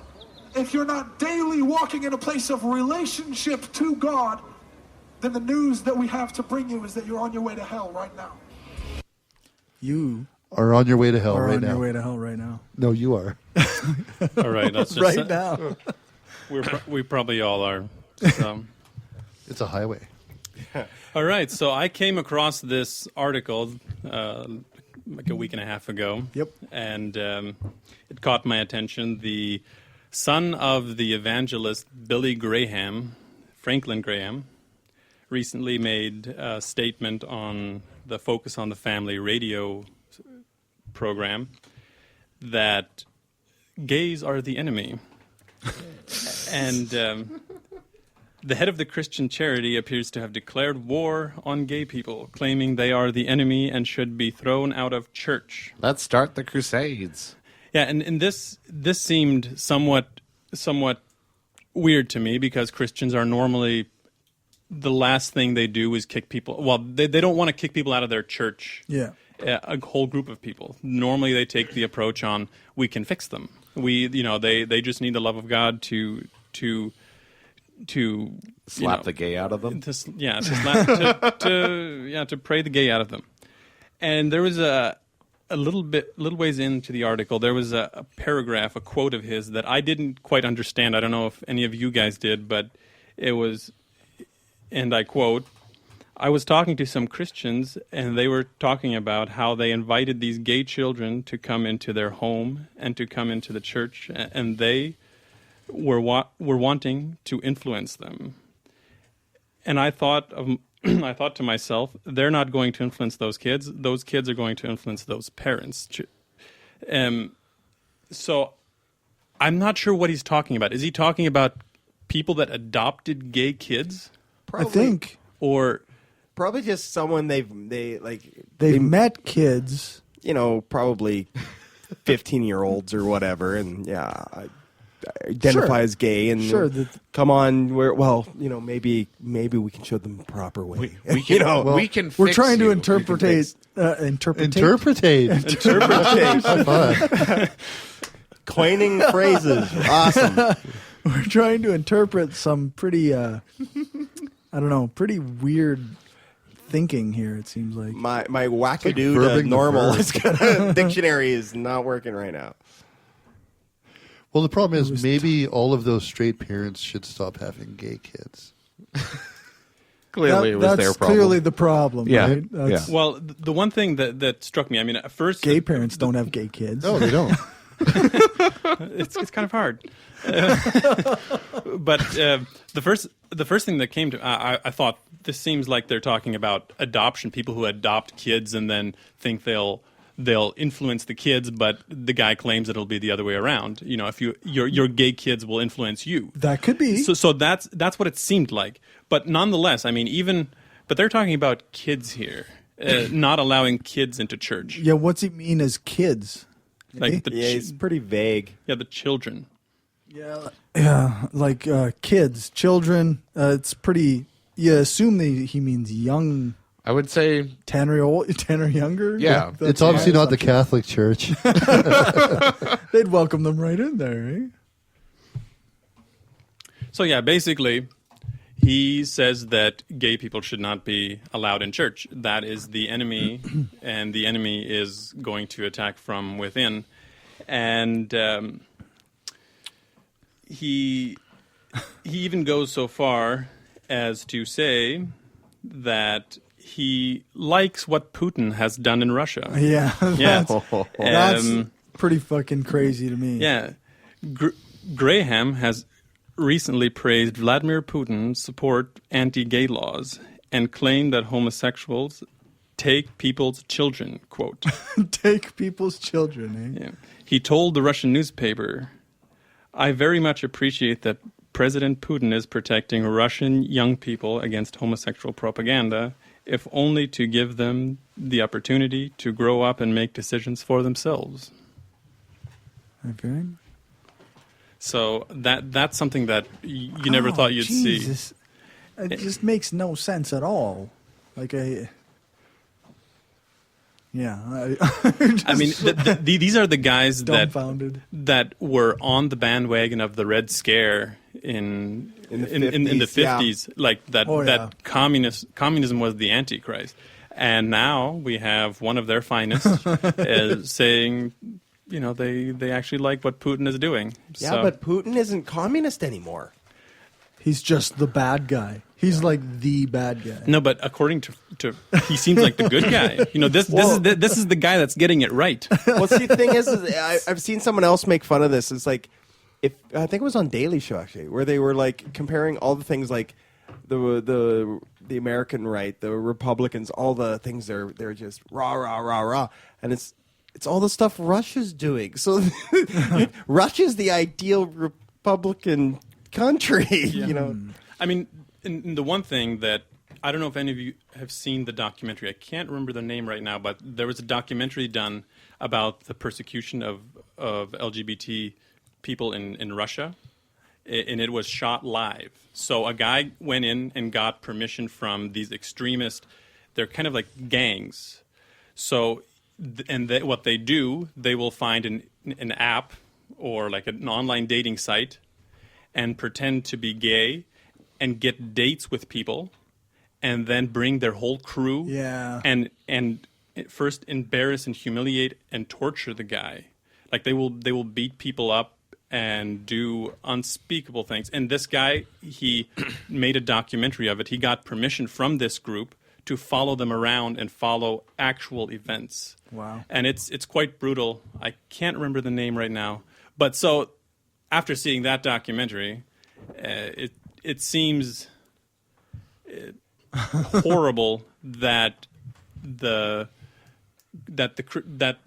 Billy Graham's son would support that kind of sexual repression. I can't imagine the conversation that was had. It's like, hey, can I watch you guys while you're doing this kind of thing? Well, no kidding. Well, he is. How do you approach people about that? Well, the guy is a pretty strong activist for gay rights, and so he's also a filmmaker. We can. Wow. I'll look it up and I can post it on. So yeah, he wanted to show people what Right. what Russia was okay with, because this not sanctioned by the government, but the government knew about it and had no intention of stopping people from torturing people. And this was I mean, they would bring dildos and make men, do this on camera. Isn't like wasn't there something about beating gay people was totally legal in Russia? There was a thing they passed a year or two ago. Yeah, it still is. It's still there. So it's not just that, like, that is basically government sanctioned, right? Like, well, it's legal. It's one of those things. The government, though the government itself supposedly does not like persecute LGBT people, but it's totally fine if any citizen wants to do it. Right. And so that's what this guy wanted to expose. Well, no, they do, because in Russia they made being gay illegal. Yeah. That's persecution. Yeah. A person being they just illegal don't want to is appear persecution. persecutory. I guess I stand corrected. Yes, it is illegal. So what I take from this is this pro-gay, I know that's not really a thing, but I'm just going to say pro-gay guy, pretended to be anti-gay. So he can he did not pretend. He did not that would have pretend. been hilarious if pro-gay guy pretending to be anti-gay to hang out with the anti-gay guys who are pretending to be gay. No, and this guy, this guy, he was upfront with the people. He was like, I want to make a documentary about you guys, and they were totally fine with it. They didn't even want their faces blurred. They're probably proud of it. Like these guys who did it. they're probably proud of it. And they were very proud of it. And in the documentary, at one point, they push him out of the door and say, "You can't film what we're about to do." Really? Yeah. Wow. And he wanted to stay in there so that they wouldn't do something that they didn't want recorded. Right. But they in the documentary he left all that in there, like where they push him out of the door and he tries to fight his way back in, and he kind of sticks the camera in through the door and tries to film as much as possible. But for most of it, they let him film it. I think they doth protest too much. Wow, isn't that the way it usually is? It's like an old. It's like a. I'm not gay. I just think dicks are delicious. Well, I was thinking it's an old Bobcat Goldthwait routine where it's like fucking fag, fucking queer, fucking guy I kind of find attractive. Like You know? But I mean, with Billy Graham and with a lot of these very fundamentalists, we'll use that word, preachers, it's this. I don't understand why they're so hung up on. It is a single line out of Leviticus that they just hang on and hang on and hang on. No, there's lots of different places in the Bible. Well, that's true, but that's the one they really bring out.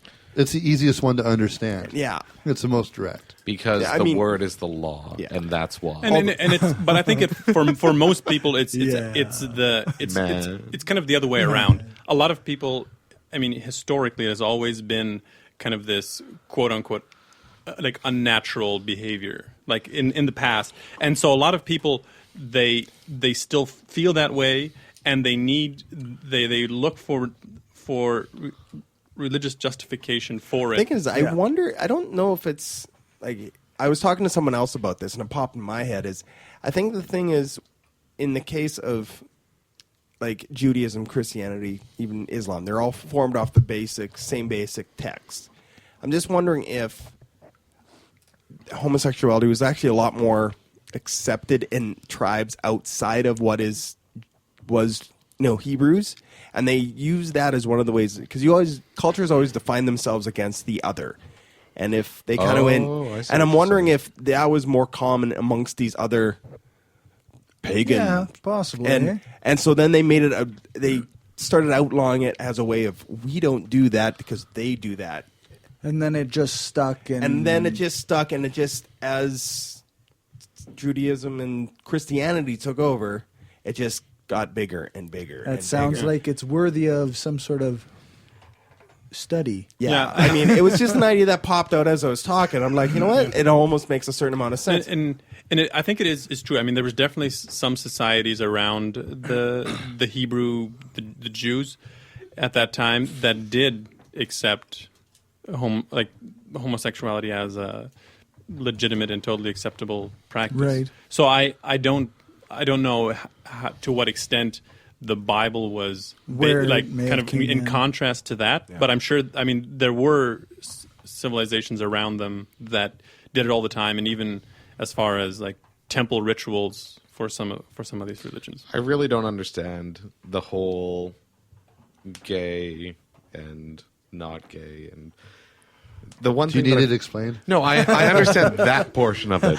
It's the whole. What's wrong with it? Well, that's a different conversation. I know that's a different conversation, but it's just ridiculous why people hold on to these thoughts. Well, and that's the point I was going to make. So, from the Old Testament, there's places in the Old Testament where it's wrong. In the New Testament, all over, all of the books, like you can find some of them. You have to decipher the meaning a little bit, maybe, but it's everywhere. And so, if you're really religious and really believe that God is an all-powerful entity, is he fucking lazy? Because it's been thousands of years. Why are there still gay people? I mean, he already killed everybody for them having their own free will. So obviously, free will's bad. Yeah, right. No, it's free will. That's why we have evil to begin with. I mean, that's true, and it's true, and you can't really pin people to the wall on this. And I've tried. I mean, I've tried talking to some of my religious friends about like why are you so opposed to it? Even let's just say it's okay if you think that it's unnatural, but why would you fight against it? And it's kind of like nailing Jello to a wall. It always kind of just goes back to well God said, and there are no real reasons that anybody can give except for because God. Well, yeah, pretty much, yeah, because it boils down to it. It seems like I don't like it. But it's am I supposed to like this? No. But once you accept, but usually that's people that aren't gay. You know, if you're not gay, you're probably not going to enjoy gay acts. Unless you actually are, and you've learned something about yourself. Ta-da! And it's kind of about having the absolute truth. When a religion claims to have an absolute moral code, that leaves no room for a constitutional amendment. I mean, that leaves no room for adjusting for society or for anything.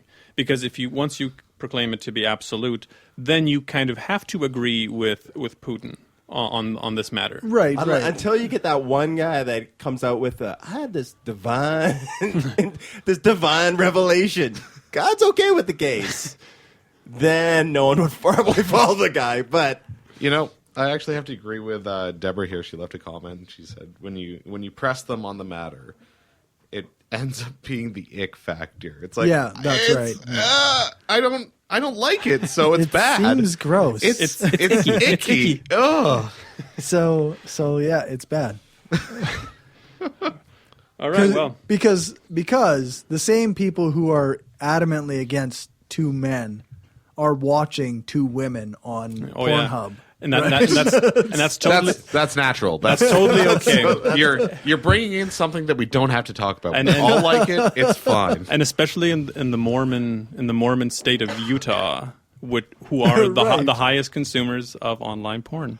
I have never met. I wonder why. I've never met somebody that's religious that isn't a hypocrite, like blatant hypocrite, but they don't see it. Yeah. Like you're anti-slavery, but you're anti-gay. Because of the Bible. But we're going off track. The Bible's pro-slavery. Well, what track? We're going off track. Well, I guess to cap this point, right. Another article that came out was from Germany. Apparently, the Catholic Doctors Association, they have found a cure for this illness. It's not surprising that it's homeopathy. There's a homeopathic remedy for gayness.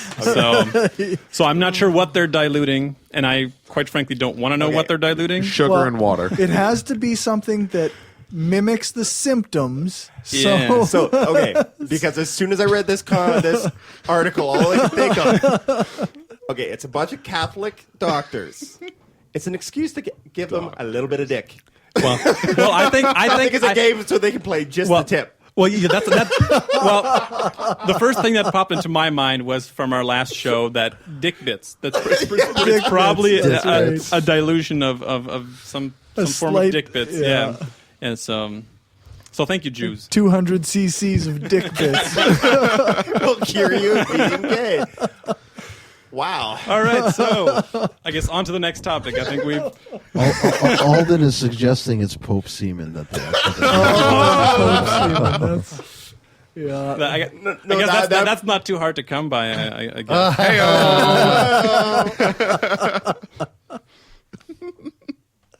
Just ask the altar boys to get it. Yeah. Oh, they'll get it. They'll get it. The Pope semen, for sure. Oh, they'll get it. Oh, God. That's terrible. Now cross your hands in front of you and close your eyes and open your mouth. Here comes the wafer. Oh. That doesn't seem like a wafer. Shut up, it's communion. Dick bits. This isn't exactly what you call the blood of Christ. Body of Christ. That's from Alden. Jizz of Christ. No. And what track? And we've totally degenerated into total juvenile humor. Well, it's hard to stay on topic with a stupid stupid article like this. I mean, I really hope Nate Phelps isn't listening to the show. No kidding. Because he'll be like, no. I'm not going. I'm a cancel. I mean, and the reason why we talk about articles like this, just to point out that the stupidity and the level of stupidity out there. I mean, I think it's above 9,000. We don't want to give any of this credence, and we don't want to give this shit a platform to sit on. But it's good to point out and show people, look, this is what a hardcore fundamentalist religion can do to you. I mean, that's right. To the point where you believe that people should kick their own children out of church because they might infect other members of the congregation. Well, exactly. You make a very valid point. The thing is, we're laughing about this stuff, but people actually believe this. Yeah, we're making juvenile jokes, and they over, do you know. harm people because of it, right? They do bad things. And I can this relate stuff. to this. I mean, there was a time where I actually believed this, where I was never a hardcore like a anti-gay, but I legitimately believed that it was unnatural and that it was worthy of hellfire. And just looking back on me holding that position, I mean, that was purely just growing up in the environment where that was the acceptable way to think. Right. But there are millions of people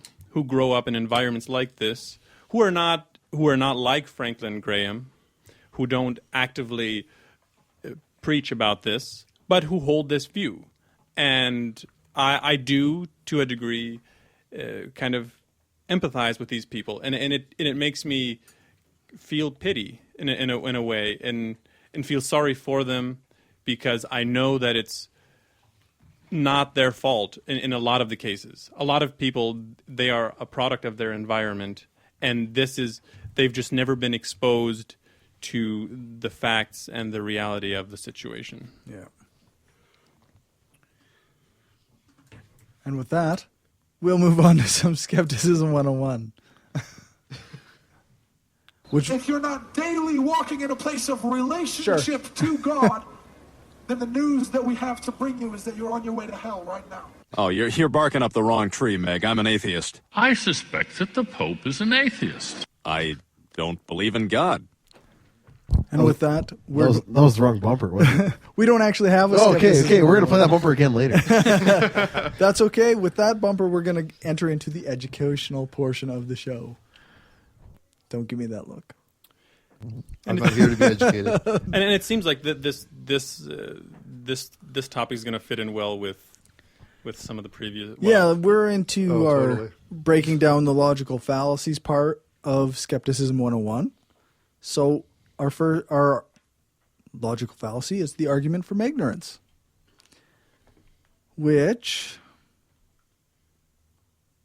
is ridiculous. A little bit. Also known as the appeal to ignorance, from the Wikipedia page, is a fallacy in informal logic. It asserts that a proposition is true because it has not been proven false, or vice versa. This represents a type of false dichotomy in which it excludes a third option, which is that there may have been insufficient investigation and therefore is insufficient information to prove the proposition to be either true or false. Nor does it allow for the admission that the choices may in fact not be the two, true and false, but may be as many as 4. 1 being true, 2 being false, 3 being unknown between true and false, and 4 being unknowable among the first 3. The argument from ignorance is pretty damn common. It's kind of the God of the gaps all over the place. Well, it's the basis of Catholicism. Right. God exists, and you can't prove him otherwise, so therefore he's Well, real. yeah, if God He doesn't exists. exist, prove it. You can't prove it, so he exists. And this is kind of the classic case of which they fail to mention, the burden of proof. Right. Where you shift the burden of proof to you accept your preconceived notion without proof, and then you expect the other side to provide proof against your non-proof.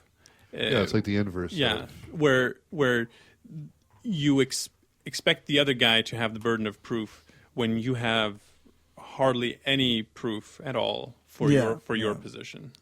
I could sort of relate this to a conversation I had with a believer about morality, in which he was trying to demonstrate that I had no objective morality, in quotes. So I conceded that there's no objective morality, not that I know of. And he counts that as a win or a proof of his morality or his God. My lack of knowledge works in his favor. And this is a perfect example of there not being a true or false answer. So he I would say that maybe the guy who you talked to was the most moral and decent person you would ever meet. It could very well be, but he also doesn't have objective morality. Even though he may behave, let's just say for sake of argument, he behaves perfectly. He is almost perfect in every way. He still does not have objective morality, and it's not that either he has it or you have it.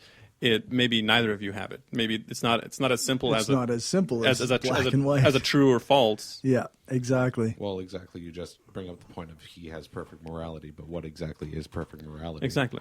So it's not like it's not subjective or anything. It's perfect morality based on what we think perfect morality is. It's subjective morality. Yeah, it's a bit tough to gauge something like that. Yeah, exactly. But the truth is, you always judge people based on your morals, right? So, and you always think that you're being objective with your own morality. I think everybody does. Unless you realize that there is no such thing. Right. And then you just but most people don't think that your subjective morality is more enlightened in some way. Some more objective. Yes. Yes. Running around. More valuable. Yeah. So let's see. The basic argument. Arguments that appeal to ignorance rarely That was so eloquent. So eloquent. I'd love we just lost half our listeners. I'd love that we can't edit this. Arguments to appeal to ignorance rely merely on the fact that the veracity of the proposition is not disproven to arrive at a definite conclusion.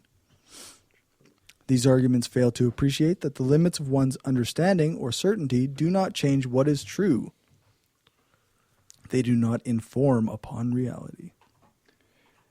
And there's a couple of examples of one of these arguments. For example, P is too incredible, or I cannot imagine how P could possibly be true, therefore P must be false. So somebody's ignorance, let's say, for example, somebody like a flat earther, I just can't imagine that we've sent a satellite to orbit around the Earth, therefore we probably didn't. Right. That's basically what the argument boils down to. I find it hard to believe, and I don't see how it could be true, therefore it isn't. It could be easily related to the argument from a stone. Yeah, the appeal to appeal to the stone. Yeah. Many of the fallacies seem connected. Yeah. I will say that this is probably one of my favorite fallacies, because getting into an argument with your friends and just saying, "Okay, prove me wrong." I did that for like 5 years with a guy. Oh, it gets. I challenged him to prove that I wasn't a god. Well, you are. Well, clearly, because he couldn't prove that I wasn't. Although he never tried killing me, that might have done something. Well, unless he tried to shoot you because you have that piece of paper that makes you bulletproof. That's true. Yes, and he couldn't have starved you. I weighed nothing at the time. You also thought you were famine. I didn't think that. No. Jesus, man. Anyway. Cory was crazy. You were crazy. Cory is crazy. You're crazy. I'll kill Cory's you. actually the only person. He's somehow mad, Dave's over in the corner going, "Oh, fuck's sakes. Again?" We've mic'd all the voices in Cory's head. And Gumby's mic turning on. So I guess, I don't know, is that good enough for argument from ignorance? Anybody have anything else I to don't say? know. You can't prove that that's enough. Aaron's comments. Contradictions do not exist. Whenever you think you are facing a contradiction, check your premises. You will find that one of them is wrong. Yeah. Well, I would just like to say that if a good kind of trigger when starting an argument with somebody, if somebody starts the sentence with, I can't prove it, but, that is a good example of when this fallacy will be employed. Falls in line with I'm not a racist, but it's when you can have a kind of a qualifier at the beginning, or a disclaimer at the beginning of your sentence. That's a good indication that some fallacy is about to occur. Something's not quite right. What I'm about to say is not racially charged, but that's a pretty convoluted way to say I'm not racist, but. All right, let's see where I'm at here. Nope, I don't want that. I want this. Did you know that we have an Audible trial account? I did not know that. So I can listen to books? That's correct. You can listen to books. Awesome. It's almost like it's not a book at all then. Except it is like a book that you would read, but somebody else is reading it out loud to you. It's like having a butler read a book to you. Yeah. It's like somebody's reading a book to you. Yeah, they're reading you a lullaby. So it's like a Princess Bride. You're a Princess Bride. Thank you. Hey, why don't you do some plugs now? I will if they fucking load. I really don't want to see DK in a nice wedding dress. Jumping out of a window in a castle onto a horse. If we need a cure for homosexuality, that's probably it. All right, so Audible. I have no problem with my sexuality. Other people might, but I don't. Audibletrial.com is offering listeners of Brainstorm a free audiobook download and a free 30-day trial membership. Membership gives you reduced prices on over 150,000 titles for your Android, iPhone, Kindle, or MP3 player, and costs $15 a month after the first free month. I'm listening to The Moral Animal by Robert Wright. A pretty interesting book. Gives you a bit of history about Charles Darwin. Gumby's a dick. I'm listening to my iPad. You don't have headphones, moron.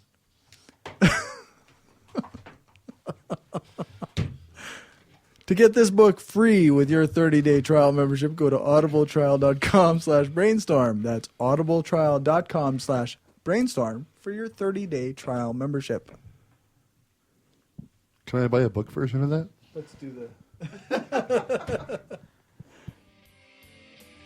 I'd also like to tell you about reasonistproducts.com. T-shirts and hoodies with science, reason, and atheist themes. They've got good prices and offer a buy one, get one free deal with the coupon code BRAINSTORM. For a limited time, they're also offering a free T-shirt to Brainstorm listeners. Be the first person to tweet the word Brainstorm to them at Reasonist Products with no vowels in the word products. That's at Reasonist, PRDCTS, reasonistproducts.com. Hey y'all, this is Tucker from the Atheist in the Trailer Park podcast.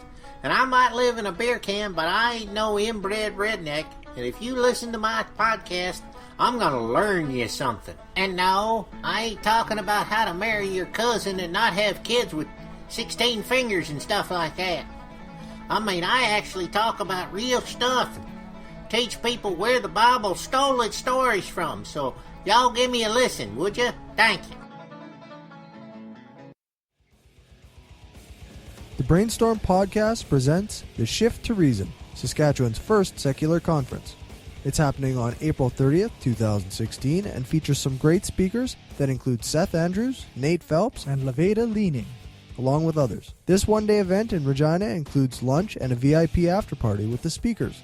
Tickets are available at shifttoreason.eventbrite.ca and start at $95 for early bird tickets, with student pricing and limited VIP tickets. Keep up to date with the conference on our Facebook page, facebook.com/shifttoreason.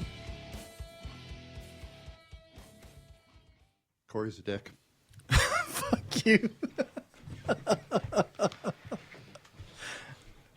And this is why we need the explicit tag. All right, so we already played our Atheism for Dummies intro, so I apologize. We'll just skip it for now. It's okay. You're a professional, Dave. I know. I blame the rum and Notley. And Notley. And Trudeau. I think we should leave the rum out of this. I think it's just Notley and Trudeau. Yeah. It's not the rum's fault at all. Gotta have some more rum, Dave. All right. It's not like you can do any worse. Atheism for Dummies. This is our 8th part of Atheism for Dummies, but it is only our 2nd part of Ocho. Discussing religions. Different religions. You're disgusting. Yeah. Hopefully we can stay a little closer on track. I wouldn't count on it. Yeah, no. At this point, there's no actual track left. Well, if we can keep it on track for 30 seconds, and from there just kind of Atheism for Destin. Fuck you, Alden.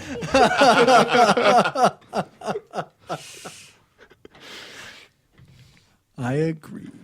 Oh, the odd swear isn't why we need the explicit.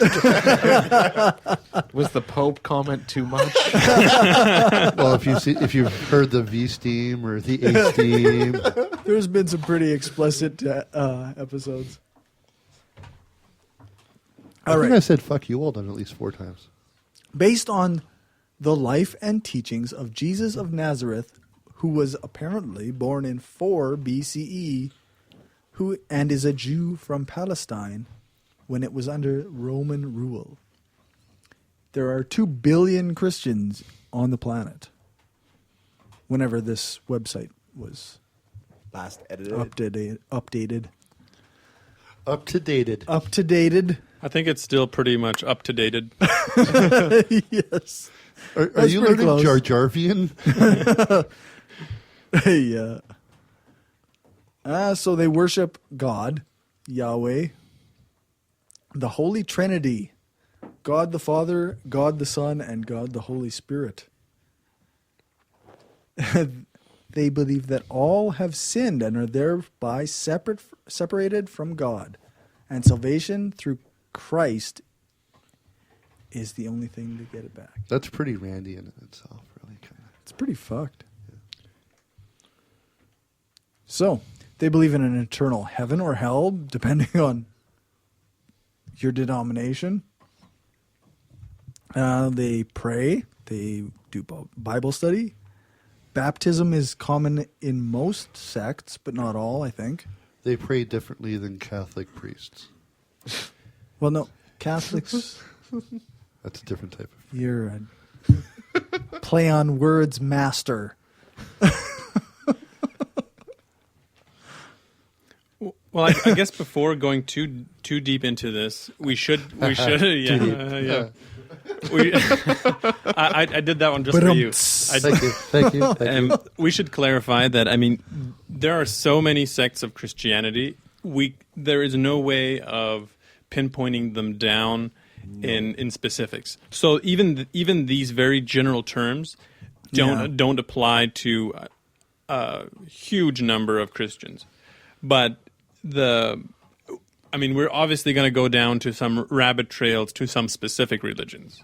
So not all Christians believe in every single one of these. So if we have Christians listening, and we probably don't at this point. I would question the idea that. seems laughable. I would say if we still do, kudos. We appreciate it.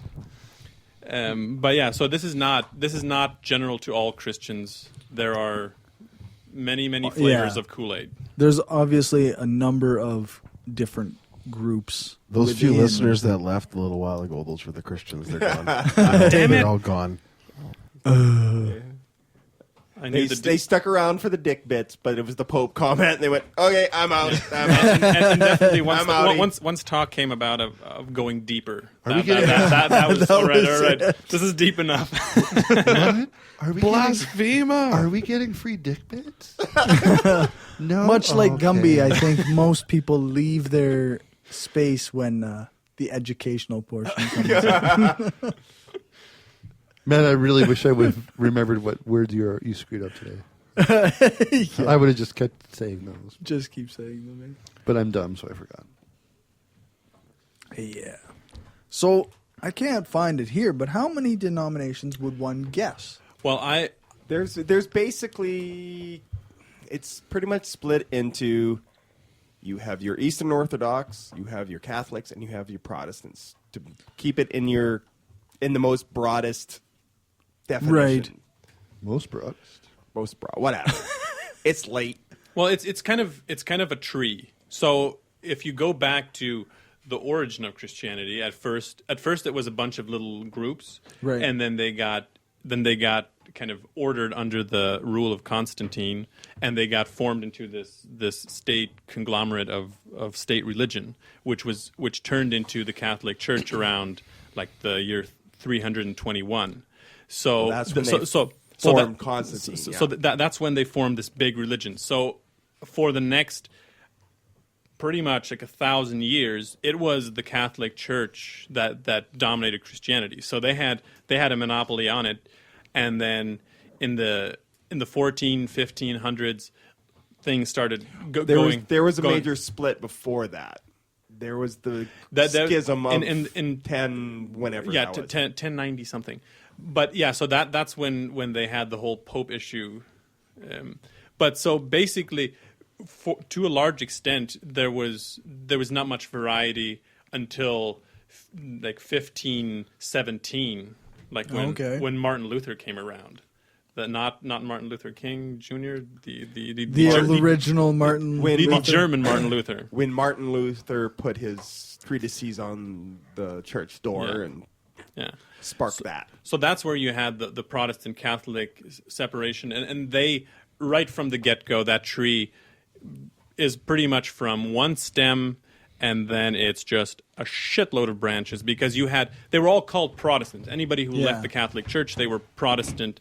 And so there you have anything from Hutterites to Lutherans to Calvinists. They all branched out in a matter of a couple of years. Mennonites, all these different groups, they branched out pretty much within like 20 and 30 years. So from then on, there has been this division, and this division was mainly because the leaders of the Reformation, the ones leaving the Catholic Church, were not in agreement on trivial shit, to be honest. They had little details that they didn't agree on, and then they decided to form their own separate sect, which later on developed into these lines of Christianity, which we now have, that are all under Protestantism. Like you have anything from Lutherans to Amish to Westboro, they're all considered Protestants, but they're all different branches. Like the Westboro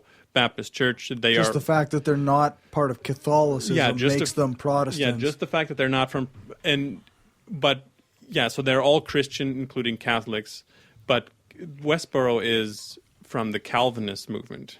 Right. So it's like an offshoot, though the Calvinists were at the beginning very, very fundamentalist, and then they kind of turned a little bit more liberal, and then they had this weird thing happen to them, like Westboro. Mm-hmm. So, but most of the Protestant churches, about roughly a good 80-90%, are still pretty conservative and fundamentalist. And then within nowadays, if I had to categorize the major religions, you have those Protestant liberal churches who pretty much abandon the idea of objective truth or direct divine truth. So, and then you have the fundamentalists. So those are the two main categories, and then all these denominations kind of follow under those two. This seems pretty convoluted. Well, and then we won't even get into Mormonism. Yeah, Mormonism is another one of those offshoots that came later on in the 1700s, I think. 1800s. So, and then there's other ones since then, right? Like there's Seventh-day Adventist, which is since then. I think their Seventh Day were before. Was that before? So. Yeah, they're also they're not super old. They're definitely younger than than Lutherans or Methodists or Calvinists, for example. But Okay. they're not like recent. Alden's going when we mention Mormonism. Alden's on the chat going, "Pick me, pick me, pick me, pick me." I'm sure he would have a couple comments. But and it's interesting how this new dynamic is playing out. Like if you categorize, so basically, I would go farther. Nowadays you can categorize them as the liberal Christians, including some Catholics, and the highly conservative ones. So there is this big fight, and that's exactly the point of the article of Franklin Graham. There's a fight between the liberal side of Christianity, who are accepting of gay people, who even like ordain gay ministers, and who don't really abide by the biblical rules, and then there's the conservative ones. So that's one of the biggest schisms lately, like where you have a larger and larger movement, especially in the U.S., of liberal Christians who shouldn't even be calling themselves Christians. A lot of the ones I've talked to, it's mostly Jesus was a nice man, kind of divine meditation, inspiration sort of thing. Jesus was a glorified hippie. Yeah, that's pretty much what it boils down to. Yeah. He was a hipster hippie. He was a hipster hippie. Yeah, and those are the kind of people that Before it was cool. Yeah. that you see posting things like Jesus was a refugee or that kind of things. Yeah. Like they're the ones who have a very, and I like these people. Like for the most part, like what they do, they run good NGOs, good organizations. They don't take the faith that seriously. They think, we're inspired by Jesus, but he was a glorified hippie, more or less. Yeah, one thing I remember from my youth, and I actually just downloaded or popped the video up so we can play it. It's a skit from Emo Phillips from back in 1987. And it's it's a Golden Gate Bridge joke, and it really drives home for me, and it always did. How much of a diversity of a single religion there is, and how much they oppose each other when they all believe the same thing, and it just shows how ridiculous the whole thing is. So if you get a chance to find the YouTube video, it's just Emo Phillips Golden Gate Bridge 1987. But okay. So are we playing this? Yeah, I think Dave's... If you want to, yeah. I can do it. Let's do it. Hit play, motherfucker. Play that shit. Once I was in San Francisco, walking along the Golden Gate Bridge, and I saw this guy on the bridge about to jump. I thought I'd try to stall him, detain him, long enough for me to put the film in.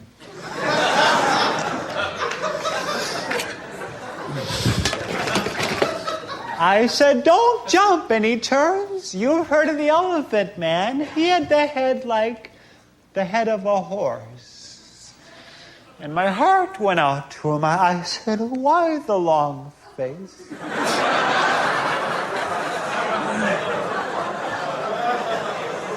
He said, "All my life, people have called me cruel names like Flicka, or Trigger, Silver, Chess Piece." I said, "Well, don't worry about it, Ed. It can't be that bad." He said, "Oh, yeah? How would you like to go through your whole life as a freak?" I said, "Well," he said, "well, you're a bad example."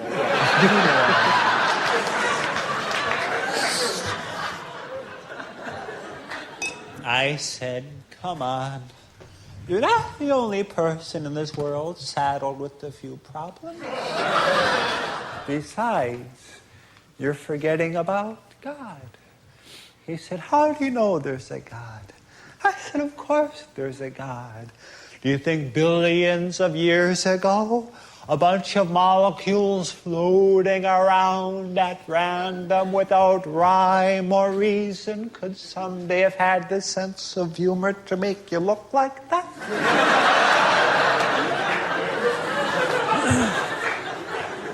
He said, I used to believe in God. I said, that's good. Were you a Christian or a Jew? He said, a Christian. I said, me too. Protestant or Catholic?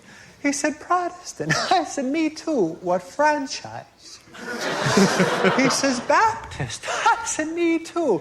Northern Baptist or Southern Baptist? He says, Northern Baptist. I said, me too. Northern Conservative Baptist or Northern Liberal Baptist? He says, Northern Conservative Baptist. I said, me too. Northern Conservative Fundamentalist Baptist or Northern Conservative Reform Baptist? He says, Northern Conservative Fundamentalist Baptist. I said, me too. Northern Conservative Fundamentalist Baptist, Great Lakes region, or Northern Conservative Fundamentalist Baptist, Eastern region? He says, Northern Conservative Fundamentalist Baptist, Great Lakes region. I said, me too. Northern Conservative Fundamentalist Baptist, Great Lakes region, Council of 1879, or Northern Conservative Fundamentalist Baptist, Great Lakes region, Council of 1912. He says, Northern Conservative Fundamentalist Baptist, Great Lakes region, Council of 1912. I said, die, heretic! And I pushed him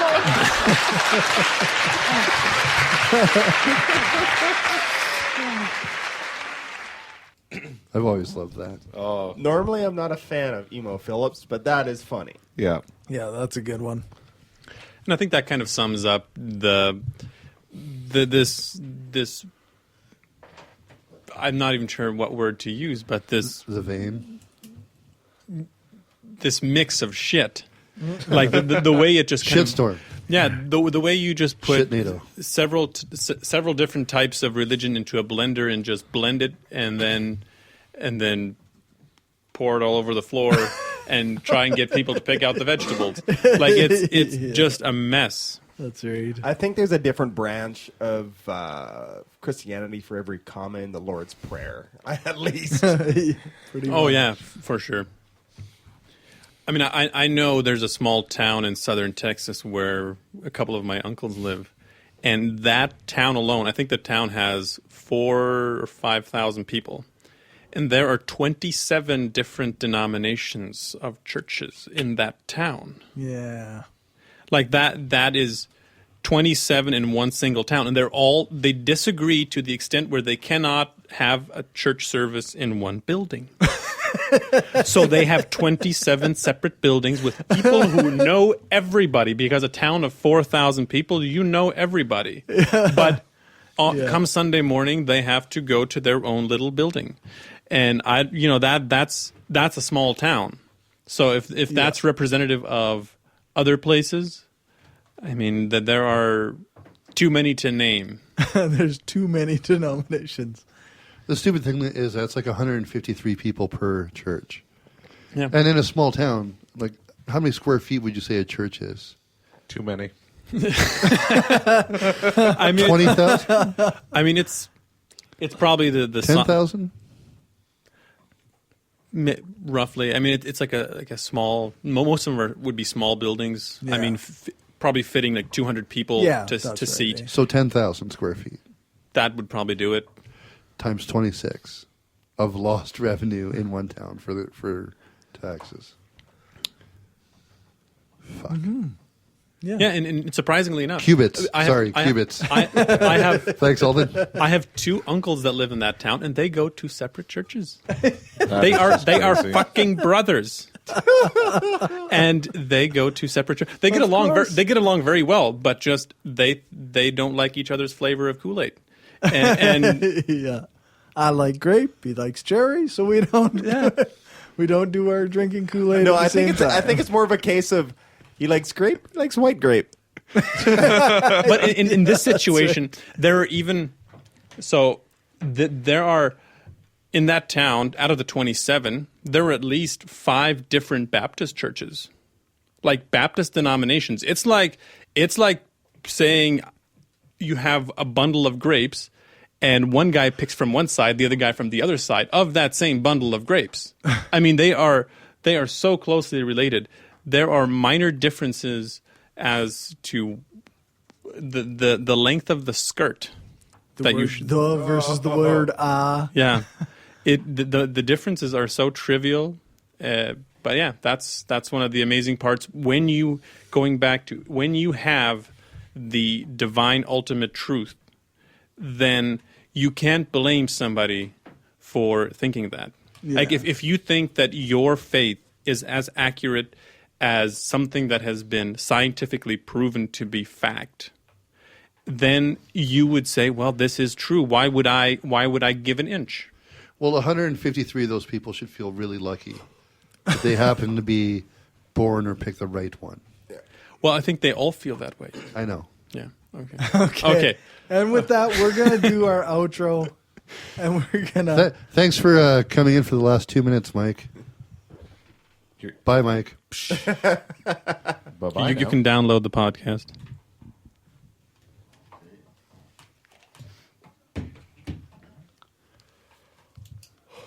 And now we're going to do Cory's masturbatory bonus material. You could also do it. Look, I ain't touching no Timbits or no dick bits. You could also become patrons on patreon.com/brainstormpodcast and listen to the bonus material, because that is it for the live portion of the episode. We will record for another half hour, whether Gumby likes it or fucking not. You can join us for the next live broadcast by watching our events on mixler.com/the-brainstorm-podcast. That link, along with many other relevant links, will be in the show notes. You can find those at either brainstormblog.net or with new episodes at thebrainstormpodcast.com. We appreciate your support, and if you want the extra content from after the live show, then go and become a patron at patreon.com/brainstormpodcast. Thanks to Dave for our intro music. Thanks to Alex Capper-Murdoch for doing the voiceover for the intro and some of our ads. And thanks to Jason Camo for our outro music. You can find his stuff at aloststateofmind.com. All the music is either played with permission or under the SOCAN license to play. For more information on SOCAN, you can find the link on our website, brainstormblog.net. Remember to check out Brainstorm gear at cafepress.ca/brainstormpodcastgear or go to brainstormblog.net and click the Cafe Press link. You should just record all of that. A special thanks to Phil Ferguson of The Phil Ferguson Show and the crew over on No Religion Required for having me on to talk about our conference. And thanks to Callie at the Atheist Manifesto, Trav from the By Any Means podcast, and the Utah Outcasts podcast, and anyone else who's played the conference ad. If you didn't get a chance to contact us through the live chat going on during the episode, you need to tell us something. You can email us at mail@brainstormblog.net or go to the website and click the Contact tab. If you have a podcast or website and want a shout out or have a promo to play, let us know. And remember to give us a rating on your favorite podcatcher. More reviews and ratings give the show more exposure. We're done till March 4th because Stephanie and I are going on vacation for a little bit. Deborah McTaggart also plugged us on her show. That's awesome. Thank you, Deborah. And that's the Beyond the Trailer Park podcast. Also, don't forget, April 30th is our convention. April 30th. Yep. Thanks, Nate, for coming on today. Appreciate it. And that's it for this week. Thanks for listening, and we'll catch you again in 4 weeks. Bye-bye.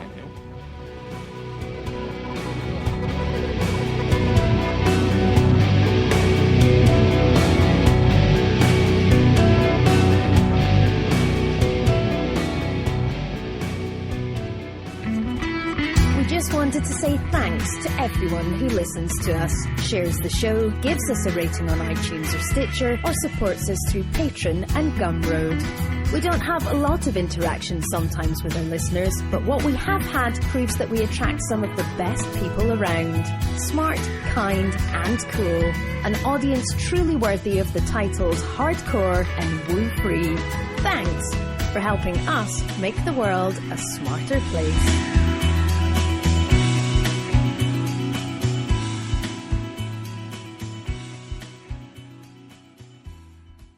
This is an opinion-based podcast. Each person on the podcast is responsible for their own opinions, and those opinions don't necessarily reflect the views of the rest of the panel, any guests, or anyone associated with the people on the podcast, such as spouses, partners, children, other family members, friends, or employers. No one person speaks for the podcast with the possible exception of Cory, and he doesn't speak for anyone else on the show. The Brainstorm podcast does not represent the views of our sponsors.